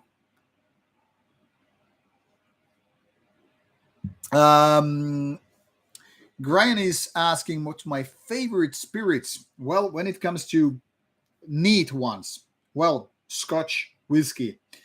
If I had to bring my favorite drinks, like cocktails, I would say Bloody Mary. I love the tomato juice with a lot of spice on it. The gin tonic I was having. Then I also like drinks like Tom Collins, being kind of bittery. But there are probably lots of drinks I've not even had the kind of classic ones. Like if I would, someone was going to ask me like how I like the James Bond drink, vodka martini. Never had it. I should have it. I remember Manhattan being quite cool. Um, of course, drinks like mojitos. I fucking love that fresh mint and that kind of a refreshing taste what mojito has. Fucking great. So I guess my top three with cocktails would be something like Bloody Mary, gin and tonic, and mojito. But yeah, there are lots of drinks I really like. I'm just kind of a lazy to buy cocktails, and also they're quite expensive versus just having a good beer. So I rarely buy cocktails at a bar. And when it comes to just spirits, like just booze, I'll go with the Scotch whiskey anytime, or vodka or tequila or anything of that sort. Yes, Cecilia Taylor, that would be my number one interview wish at Beyond the Gates, meeting Glenn Benton and doing these at interview. That would be definitely my number one, followed by Possessed and Dimmu Borgir. Don't get me wrong, I'm not exactly a big Dimmu Borgir fan, but that being the biggest Norwegian black metal act, I think they kind of deserve to be on Rauta, if you know what I mean. Not only for me, obviously, but for the audience and just being part of Norwegian black metal. I mean, I'm still missing bands like Dark Throne and Burzum, obviously. from Rauta catalog of important Norwegian bands, and I don't see them happening. Versum, for obvious reasons. Dark Throne, well, they don't really do gigs either, so they're not easy to catch if you don't really live in Norway. And Dimmu Borgir and Satyricon, those are the kind of bands that should be there. I've interviewed Satyricon, for example, previously prior to Rauta. I think that should be doable. But Dimmu Borgir is also a big fish, so I think they should be there. But Possessed, being the kind of a godfathers of proto death metal, they definitely should be on Rauta as well as D side. So those three are something that I consider the biggest ones I should have for Rauta in terms of Beyond the Gates Festival. And Gorgoroth would be right there in top four if I got to choose. But it's not usually me who got to choose which bands I'm doing interviews with, so I don't know. And there are other bands which I am trying to make interviews with. Some have said yes already, but we'll see about that. But I don't know. We'll see. Granny's asking another question. What is, in my opinion, have the most chemistry fitting with me interviewed? Yeah, that is a really great question. I love good questions like that. I think the best chemistry, like ever, would be Dom G Warrior. He was so open, vulnerable, even with the questions and answers. So openly talking about weeks, but you could really see like a tear, coming into his corner of his eye. That was kind of a moving, really. Also, Vorskad of Zemial. That is still one of, in my opinion, the highlights of Rauda channel interviews. Not only because of Vorskad, though, but there was also Russ or Proscriptor from Abzu. So having two legendary guys, from one from Greek scene, one from USB BM scene, and I'm just sitting between those two guys, and I get to pick their brains, and they have very interesting, detailed answers to whatever I'm asking. And mind you, Rauda was barely like 2.5 years old then, very much smaller channel, and these guys were open to just talk to me about everything I asked. So I think those two would be some of the best ones. I think the chemistry was spotless. But there are so many other examples. I think me and Eric of Watine totally connected really, really well. When I did the interview with Inferno, I think nowadays that's actually one of my favorites as well. And also very different from the ones I just listed, but that had a great chemistry, was with Usurper guys from US. And this was just prior to pandemics. This must have been 2020, I think. So very different. I mean, if you see that, Tom G Warrior might be the most passionate, most how to say, emotional interview of all times on Rauta, whereas Vorskad and the style was maybe more philosophical, and Eric from Watine would be more, I guess, traditional, satanic black metal guy, like not holding himself back, but actually letting things out there, which in my opinion is exactly about the genuine things, the honesty and all that stuff I mentioned prior to this one, like when I was talking about it maybe an hour ago, 45 minutes ago. And Usurper guys, they were just relaxed. We were laughing at the interview, very good mood, something that is not so typical, maybe the typical black metal ones. But then again, if you're asking my favorites to choose from, it's almost like asking for my favorite kids. Like, you 3 or 4 are my favorites. The rest can just fuck off and die. No, it doesn't work like that. But obviously, I do have some more successful ones, I guess. My least favorite, and this I hate to admit, must be the Aura Noir one. And in one way, Utuksul. Utuksul for the language barrier, lost in translation. Their English wasn't that good. So often I was like lost in translation there. There was some miscommunication. Or Noir, it was just phlegmatic experience. And this was also back in 2018. So it was like, I don't know, something didn't click there. And I tried to make it interesting, but I think I failed. Partially because of me, partially because of the band. I don't look for culprits, I don't look for scapegoats. But that Aura Noir interview is one of my biggest disappointments because it's one of my favorite black trash bands. But the interview didn't end up good. So that would be maybe one of those least chemistry things. Uduksul wasn't maybe so much about chemistry missing, but language barriers. So yeah, there's a big gap between my favorite ones and the least favorite ones. But most fall in the sense that I'm really happy about how they turned out, like Nurdivel or Vulture Industries or say Dark Fortress. Lots of those interviews which are something that I feel so like, I don't know, having good times. Non-slaughter, Witch Trap from this year, they all had this really good conversation, the really good mood, chemistry. It's very relaxed, even with Marduk ones. Oh yeah, one of my favorites, I think, where the chemistry really clicked nicely, but some people might feel like it's really a little bit controversial or cringe, like the people nowadays say, would be Nargoroth. But I think we did some special one with Nargoroth because he was so open about it, like explaining his mistakes and other things. So I think I mean I love the Nargoroth one, even if I'm biased to say I love my own work. Don't get me wrong. I don't want to boast about it and stuff like that. It is just what it is. But I think we had some good talks with Nargoroth guys. So I guess I would list it among my favorites if I could choose when it comes to chemistry and all that stuff. I hope this answered your question.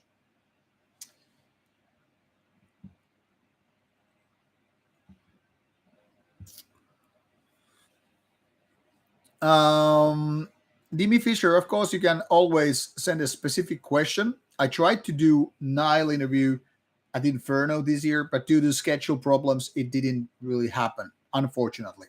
And Tiake, yeah, I hope Possessed one will definitely happen. It would be really, really interesting, in my opinion, also as well.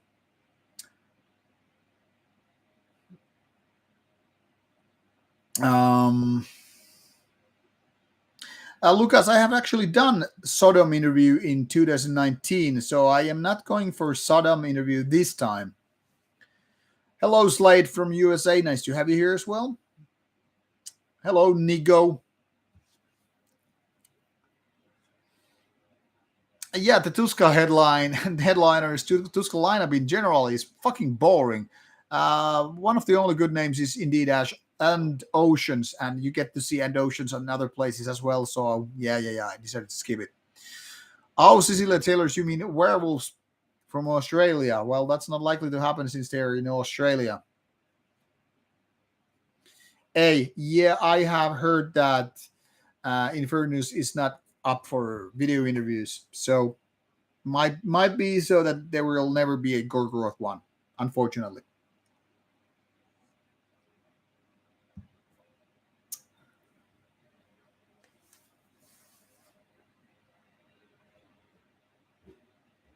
Yes, Cecilia, I definitely prefer face-to-face interviews. It doesn't have to be a festival. Actually, outside festival is better. Like I did with Aklis.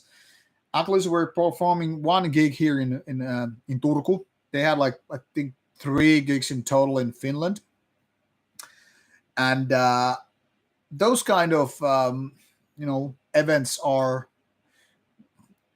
more suitable, better for interviews because the setting is more relaxed. There are not so many bands hanging around, not so much festivities, not so much hassle with schedules and all that stuff.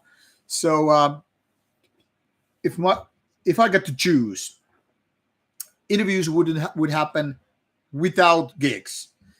During gigs, I mean, before or after, that's the second best option.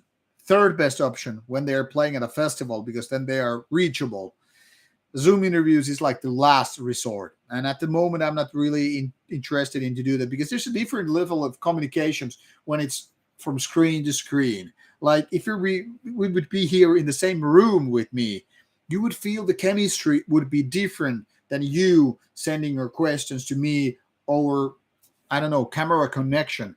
So obviously, the presence of human beings in the same room, you mean more audible, seeing the body language, facial expression, tone of voice. You really can't blame it on internet connection or whatever. Like I cannot hear you. What are you saying? You don't get to have that when you're in the same room. So obviously, face-to-face stuff is definitely the best, and the Zoom option, in my opinion, is the worst one.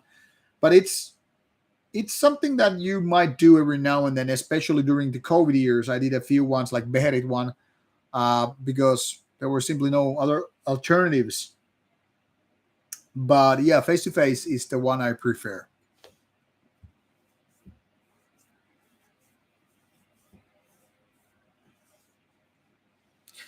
Lucas, that Mad Dog sounds like something I really have to give a go. Sounds like something I could enjoy. Oh yeah, Dallas Hansen. Thank you for mentioning Belzer. I think the Belzer one had a really good connection and chemistry. I really enjoyed, and the guys were great. We had some other talks later on as well, off the camera, obviously. And I'm stoked if I get to meet those guys again at Beyond the Gates in Bergen. No interview, of course, this time, but yeah. I like that interview was, in my opinion, good. Oh yeah, Cecilia. Now that you mentioned Inquisition, that should be also in my top five or so. And now I have to re reevaluate my top five. I would say Dongji Warrior. Uh, Still, I would pick Zemiao, but maybe I should pick Inquisition in top five instead of, I don't know, Vatine or Usurper. But Inquisition, I mean, it was like so lengthy and so in depth, but I was also a little bit tipsy in the beginning. But yeah, I would pick it in my top five. I were definitely tipsy because I had a few shots of booze just before getting the goal from Dagon. So the timing could have been better, but I mean, yeah, it was good. And the dude from another band interrupting, yeah, not that favorite kind of moments, but sometimes those things happen. Lex Beldrum about the firing of bassist of Marduk. Now I heard a little bit background information about it. I think the guy saw it coming, and I think what he did was a really stupid. Not only it was a big disfavor for Marduk. I mean, doing that kind of a salute for a band that has always been struggling for a lot of those NSBM accusations due to war themes and whatnot. I think he was asking to be punched in the face, if you ask me. But I was also told that he had mental issues, and the guys were trying to take care of him, and this is how he seems to repay the favor. So, based on what I heard and what I read, I think the guy, ex bass player of Marduk, he was acting like an idiot, and I wouldn't be, surprised if he got beaten up for doing that kind of a stunt. Really cunt like move, in my opinion, anyway. But I don't pretend to know the full story, just what I heard and read. And saying heard means not something that is officially published. Yes, Lucas, I think the Schmier interview with Saddam was special. It was special because Schmier also gave me a cigarette. I don't usually smoke, but in that interview, I really smoked because when Schmier gives you a cigarette, it's like the kind of a Lemmy Kilminster moment. Then you smoke. He also gave me like whiskey or Coke or something like that. And like, man, when you get like that kind of a treatment for like those old school metalheads, you really feel like mission fucking accomplished. Oh, you Schmier. I'm sorry. I was talking about Sodom, not destruction. But anyway, yeah. Sorry. But I think both were was good. Thank you, Slade. The Azazel one is very hilarious. Not everybody can handle it, but I think it's a little bit different than the usual black metal interviews. Yes, Benji, I think Usurper is totally criminally underrated. A good band, good live band, chill guys. I have total respect for the guys. Old school metalheads. No posing, no bullshit, no faking. Just real deal. And I think they also have good music. A Gyro Lamp, I agree. The latest and Oceans album is really good. It's one of the best ones so far this year, I think. Hola, Aldo, and hello, coming from Mexico. Nice to have you here.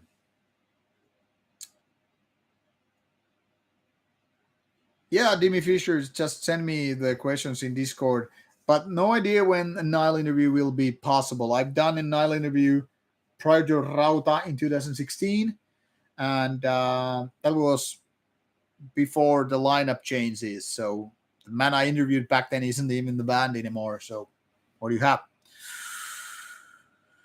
Yeah, Brian, I have seen the Goat Moon's new EP art. If you mean the nude picture, I find it funny when people find it shocking because nudity is very common in Finland. I mean, when people go to sauna, when people just go for swimming, we all often do skinny dipping.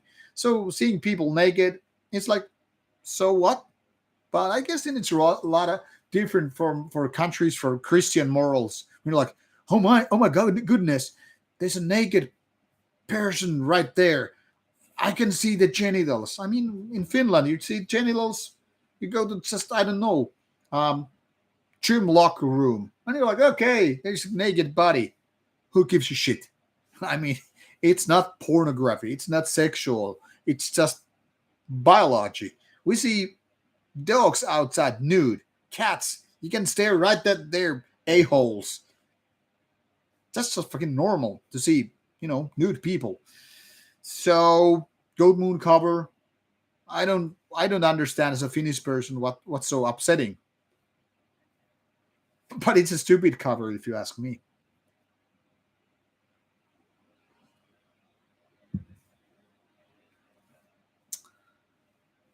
And I don't think the Goat Moon interview is happening because in 2020, I think, when I met Black Goat at a festival, he said he doesn't want to do interview anymore. So that is there.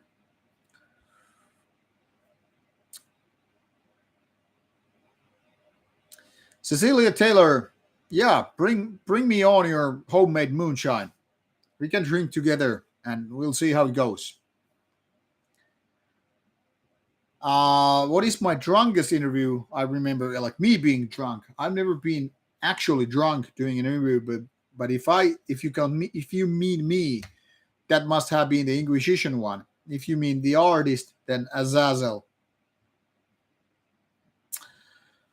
Yeah, Demi Fisher. If you mean the Swedish band Bewitched, they actually did some good albums back in the '90s. Anyway, pretty good band back in the days.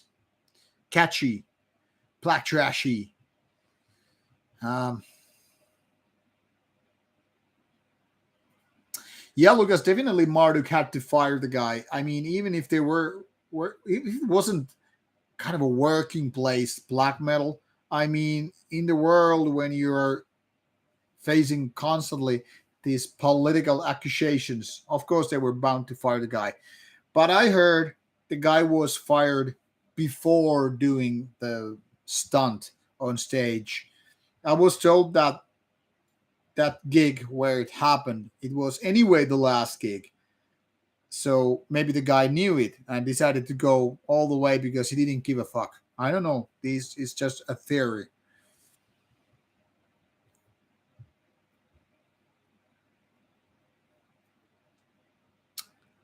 Leif is asking me if I agree with Jeff from Possessed that most trash bands, aside from Slayer here and there, are glorified hair bands. Well, kind of true, but then again, you know, I never felt that hair band is a bad thing. I mean, I grew up with hard rock. I grew up with bands like Metal Crew, I liked Skid Row already back in the days when they had the first album. I grew up bands with Wasp, which is still my favorite heavy metal band. So I don't know what's the hate for hair metal band. It was just 1980s, man. That was the style. So even old Slayer photos, they had the guys looking like a hair metal band. So I mean, if you consider them like glorified hair metal bands, to me it's more like, so what? I mean, the point is, Slayer's first album, Show No Mercy. It's technically speaking like 50% of the album is just new wave of British heavy metal done the American style, and the other 50% is like trash metal. If you compare it to Kill 'Em All is way more extreme and heavier, whereas Show No Mercy is just borderline heavy metal. Compare it to early Anthrax, it's no different. I mean, I'm talking about Fistful of Metal. So come from that background to say Possessed debut. Of course, Possessed debut album Seven Churches is heavier because it's kind of a dead trash. Some say it's a proto death metal album. Like before bands like Morbid Angel or D Side or Death or fucking Massacre came to be. So Possessed were like the missing link between albums like Kill 'Em All and um, Scream Bloody Gore or whatever you had it, Altars of Madness. Now, if you listen to Altars of Madness and consider how trashy it actually is, as opposed to what we call pure death metal, or if you think about early Cannibal Corpse, like Eaten Back to Life and all that stuff, it is very trashy. So definitely they're more in the same alley as with Seven Churches, as opposed to say, some later pure death metal albums. Like, for example, think of Death's Leprosy. You will see, or more like here, that the bands that had the first debut albums, like right there, after around Seven Churches, they're way more trashy than what they're often credited. Early Morbid Angels, be it Elders of Madness or Abominations of Desolation, there's definitely quite trashy things there. It's more like, okay, you had Kill 'Em All, Show No Mercy, stuff like that out there. First Exodus and all that stuff. Yeah, that was trash. When you want more extreme with that style, that's when kind of it started appearing as death metal. So it's easy to say, especially in hindsight, yeah, they were the glorified hair metal bands because basically that's how you go with the evolution of metal. Whatever started with, say, Black Sabbath, 1970s, early 1970s, and 10 years more, and you had all these new wave of British heavy metal, evolved from the Black Sabbathian era and all that stuff after Venom, especially, which you could say it's borderline just British heavy metal. All these different small baby steps. What started with Black Sabbath came through Venom, and boom, suddenly you have trash metal. You have a little bit extra Tabasco in the mix, more chili and all that stuff. You lit up that fire, put some vodka on it, boom, you have death metal.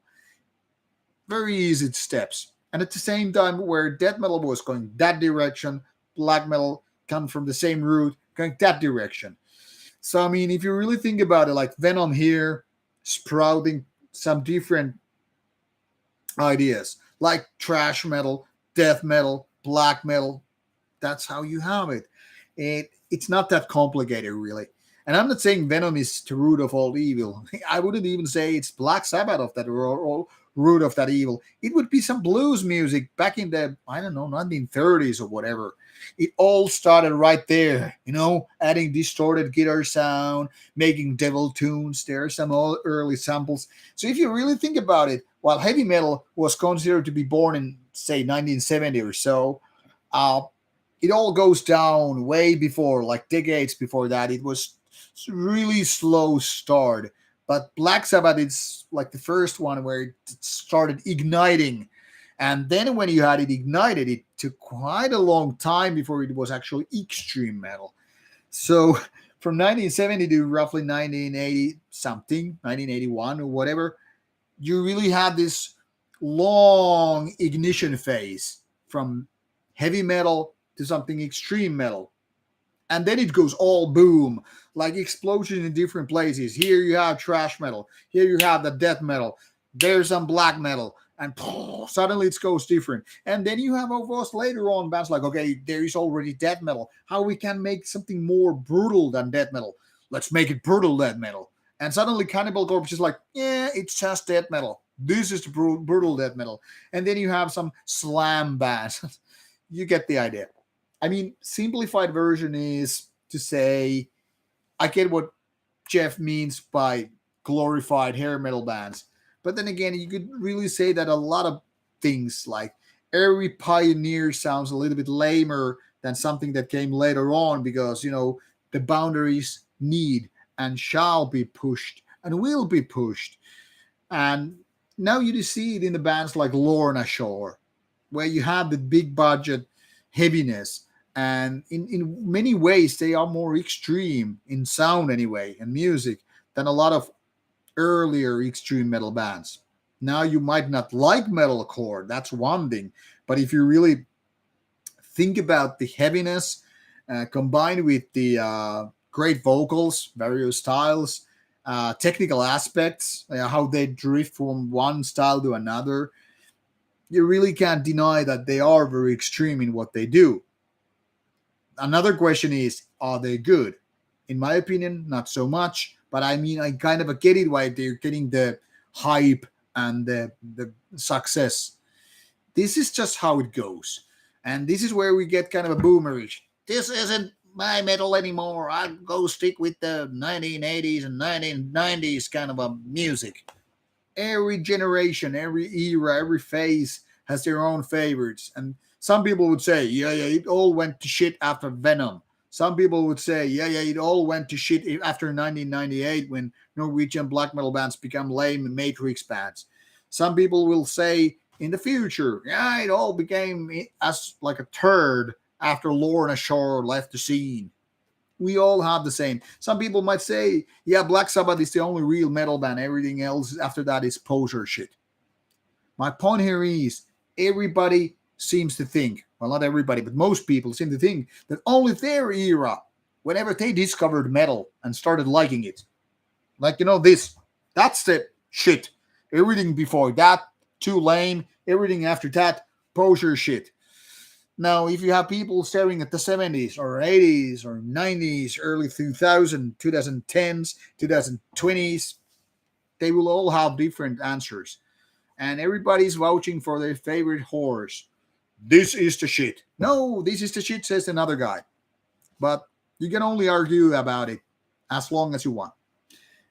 Makes no point, but that's how it is.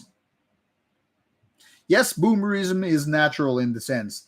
Nowadays, kids blame about boomers. Boomers blamed about their parents or grandparents. Nowadays, Zoomers will eventually be blamed of being boomers. Not the same word, of course, because boomers refer to people in the 1950s and 60s. But the thing here is, every generation will be blamed later on by their own kids, the youngsters of that era. So whatever you do, I mean, if you grow old enough, you will be blamed that you're too lame and you're out of today's game and all that shit. Fucking deal with it. I don't really give a fuck. If somebody calls me and say boomer, I say, I wish I was a real boomer because then I had the chance to see Pink Floyd playing live. Unfortunately, I'm not boomer. I never got to see Black Sabbath in their prime days, not to mention Iron Maiden or fucking even Metallica. I mean, when I saw Metallica for the first time, it was 1993, which seems like eternity nowadays, like 30 years ago. But if you really think about it, Metallica's prime time was 1980s. Not 1990s, not this year. So all I'm saying, everybody has their own favorite era, and that's fucking fine. That's where the conversation starts. Like somebody Zoomer might be saying, black metal of the 1990s that got nothing on me. I'm very much of 2010s German black metal. And the guy next to it might be like, what about Burzum? And the guy next to it is like, oh fuck Burzum. It's all about Venom. So it depends. It depends who are you talking to. But that's the interesting thing. That's like I said, that's where the conversation starts. That's where you start changing the experience. So it goes all different. It's interesting in my opinion. I think I need more whiskey before the rending.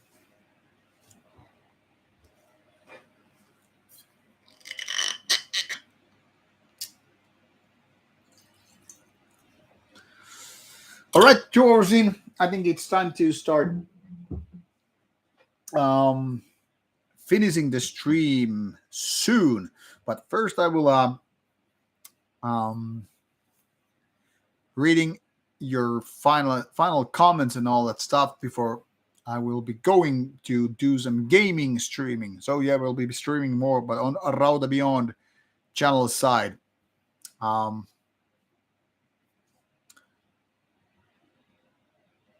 what is going on in the back scroll? Yeah, Lucas, we'll see if Devo comes back to Marduk full time. We'll see about it.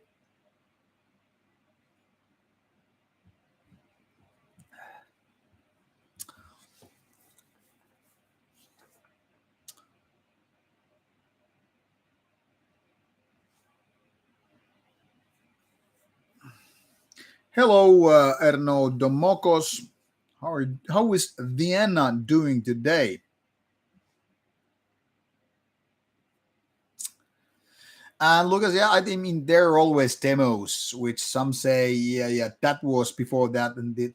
But I think it's kind of a fair to say whoever got to do the album. I mean, demos sometimes are sketchy when it comes to drawing down the line. Of course, albums take more time to be produced and all that stuff. But I mean, with demos, it's harder to kind of define when it happened and all that stuff. And but I mean, it's valid point nonetheless.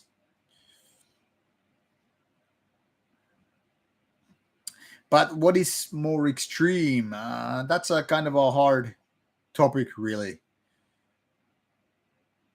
Like, was the first Dark Throne album more extreme than the second or third album? I don't think so, but a lot of people think that Dark Throne seems to be this cool band, good band, when they shifted from Soulside Journey to, say, their black metal stuff.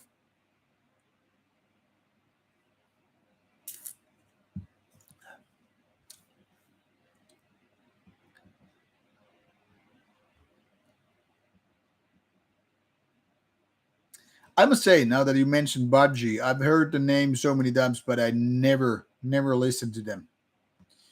I even hardly heard Diamond Head, and I remember them being like liked by Metallica and, of course, covered by them. Like, Am I Evil? Which is, by the way, a good song.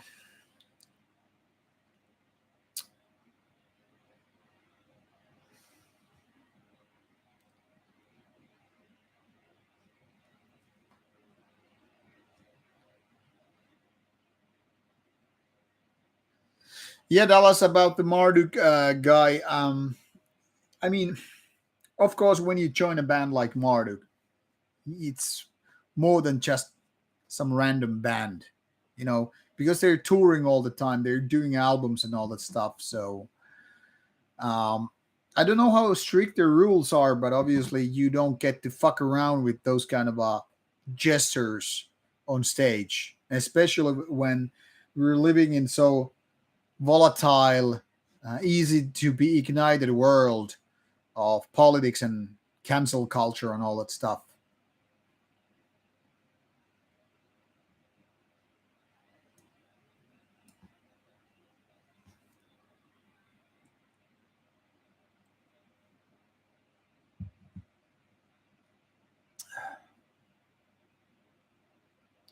Oh yeah, but Brian, definitely. I would definitely interview Lorna Shore if that was possible. Even though it's musically not my cup of tea, but I mean, why not? Because, like I said, I don't have to like a certain band in order to interview them. Because sometimes people who make, in my opinion, like shitty music might be the most interesting people in the world. And sometimes it's vice versa. People who make the coolest music might be the least interesting to interview. Like I explained with the Ore Noir example.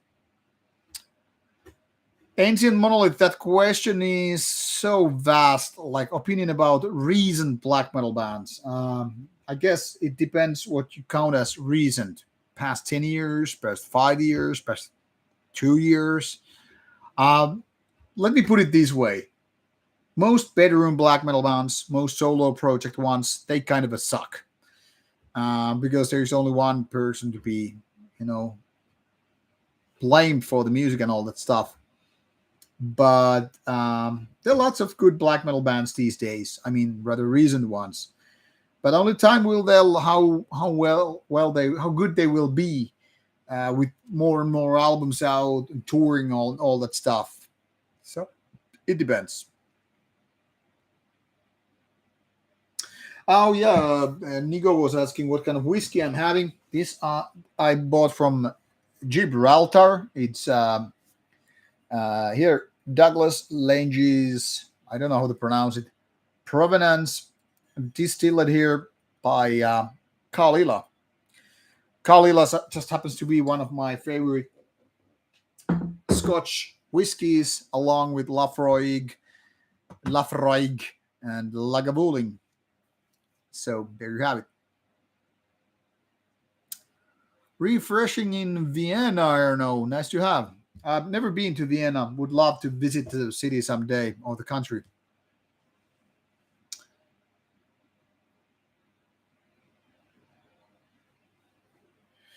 Yeah, Benji. I mean, Australian bands are fun, and it would be nice nice to do a Down Under special. Down Under. I mean, I love Down Under bands, like like the ones that you mentioned and other bands. But for example, I've been asking Destroyer 666 for a couple of times now for interview. No go. When it comes to bands like which has more or less disbanded, Bestial Warlust, or um, now Sadistic Execution, maybe not so much available, or Gospel of the Horns. For example, that band I saw once play in my home city, but it's not likely those bands are very likely to happen here. And imagine the cost for me to travel to Australia with my camera people. Yeah, not happening. I mean, Rauta is getting so little money that it's hard to make those trips beyond Nordic countries for the time. Hello, Knochenbach. Yes, Cecilia. Imagine me making Morgan smile. I think it's kind of an accomplishment. Yeah, Nico, welcome. Uh, Definitely give it a go if you like that. Spencer Grady, I know I don't know how to speak properly Aussie accent, but yeah, it was me trying to fuck around with a little bit of that. Yeah, sadistic execution would be nice, definitely. Wasn't meant to be an Aussie accent. No, it fucking was supposed to be Texas accent. Of course not.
Hey, replying some comments. Well, yeah, yeah, Spencer. I mean, the thing here is it's hard to properly do certain accents when you're not around of the people. I mean, it usually takes a little bit time to get your body head to work with the given accent. The thing here is like normally my accent I think is a combination of Finnish accent, American accent, a little bit British in the mix and all that stuff. I don't really know how to call my accent. But there was this British guy from UK, and he was saying like, "I sound so goddamn American." And I know sometimes I really, really kind of get the American thing going on, but from an American point of view, I think that a lot of the people would be saying like, "No fucking way, you're nowhere near American." So I guess it comes down to the very fact who I'm with, and there are certain accents which are really, really hard to emulate. Like if I try to do, say, Irish accent, I have no fucking idea how to do Irish accent. This is probably some weird ass Scotch wannabe rather than Irish, but I don't know. Ireland and the accent are fucking horrible. I don't know how to do it. So I'm just, trying to fake it. It's not gonna convince anybody. It's easier to go with the different accents when you're trying to fuck around with some made up accents like hello, it's me Mario coming from Italy, Italian black metal, we make pizza, we make pasta, we make not so good black metal. I don't know, it's gonna convince nobody. Maybe it's gonna bring a smile on somebody's face, but I get it. It's not like I can just do all the different accents very nice. So my Swede, this would be my Swedish svart metal accent coming from Sweden. I've been interviewing bands like Vatain and Marduk, and a lot of Swedish bands, and they would be talking like this, very clumsy, like Finnish way of talking English. So yeah, different styles. If I would be going full Finnish style with the accent, it would be very much like Marty talks in the Marty videos. And this is Finnish black metal. Now we are talking about Impel Nazarin and Baratrum and Beherit and other Finnish black metal like Thai Serpent and Satanic Warmaster. As you can see, the R is very dominant here. So if you like bands like Peheksen or Horna and Archgoat, it would be like this. So kind of a different. Uh, Before I go, some final questions, please. Lucas is asking if I have favorite grindcore bands. I don't really have favorite grindcore bands because I'm not really into grindcore, but there are bands like which I remember to be quite good, though I haven't mostly listened to them for years. I guess I would say Inferia and Rotten Sound from Finland. Um, I remember liking some, I don't know, early Napalm Death has some cool stuff. And then this Swedish band, which I quite can't get in my head. Mm, but yeah, I guess this explains why I don't have a favorite grindcore bands. I don't really listen to most grindcore bands. Yeah, yeah, Cecilia, you're probably mentioning that big folk music festival in Norway, Midgårdsblot. That was nice, but it's so close to Beyond the Gates that I am not going there this year. So maybe next year, who knows? And the lineup isn't too shabby in my opinion this year, but I liked it. I mean, I was there last year and it was so fucking great that I want to go back. But unfortunately, like I said, there is not enough money for Rauta to travel too many foreign festivals. So, for example, if next year we're going to Inferno, maybe there will be money for one more, and that's it. That's we're out of money so quickly. because traveling costs. I think we have budget for 2 trips. Then again, if there are more festivals like Darkness Guides us in 2019, when they offered us a free hotel room, we just basically had to, you know, buy for the flights, you know, pay for the flights, buy flights. Then we could do more. But unless the festival is like, okay, we can offer you accommodation and the festival tickets, maybe 2 festivals outside Finland is the maximum amount with the given budget. If we have more, if Rauta would have a sponsor, say, I don't know, some big ass company, or if we would have more volunteers signing up for Rauta's Patreon, even small money counts, like a couple of dollars a month, then we would have more possibilities to travel a little bit more and do more interviews. But at this moment, unfortunately, there is no money.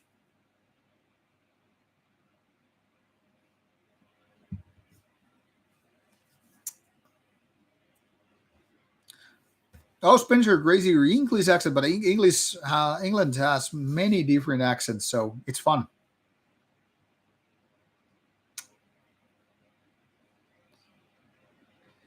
Yeah, Benji, color Marty for ready for exploited.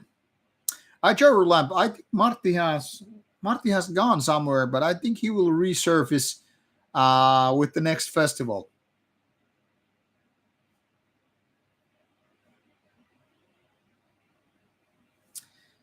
Yeah, Lucas, I totally agree with the accent thing.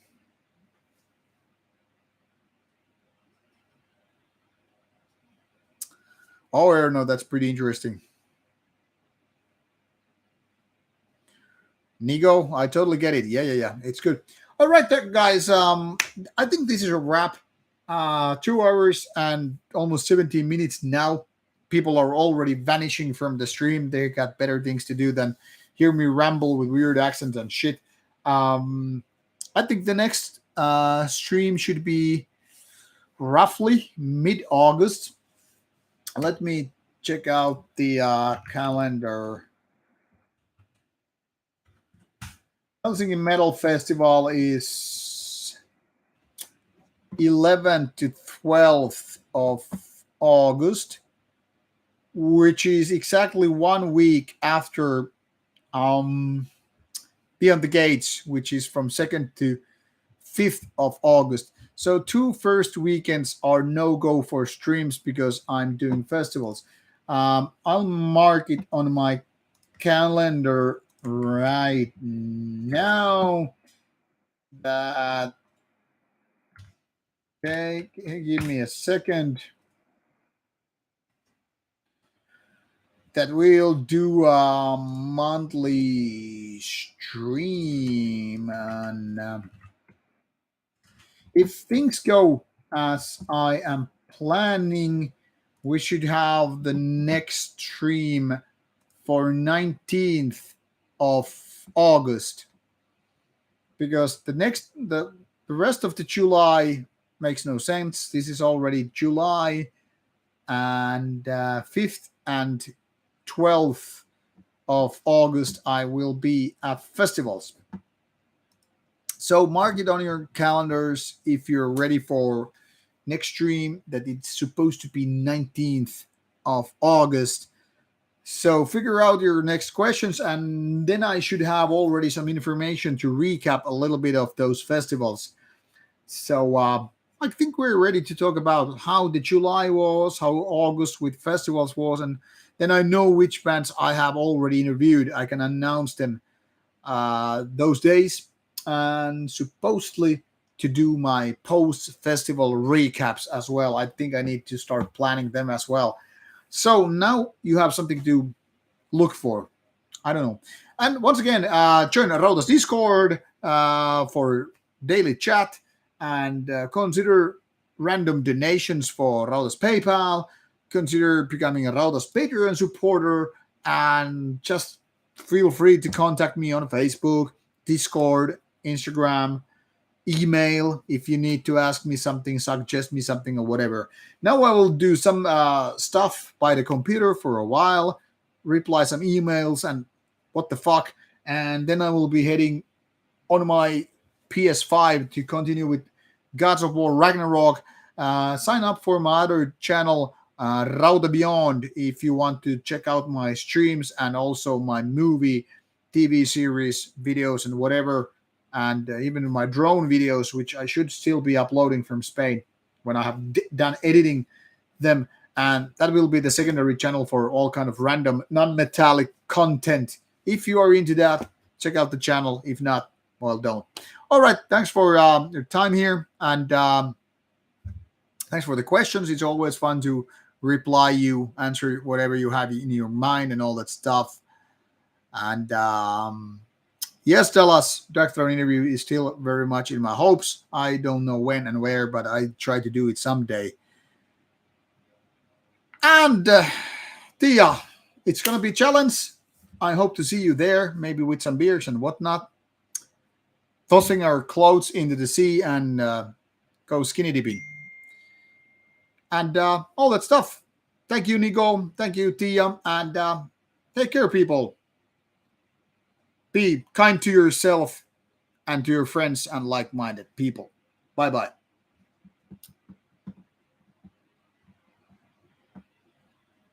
Cheers, Benji.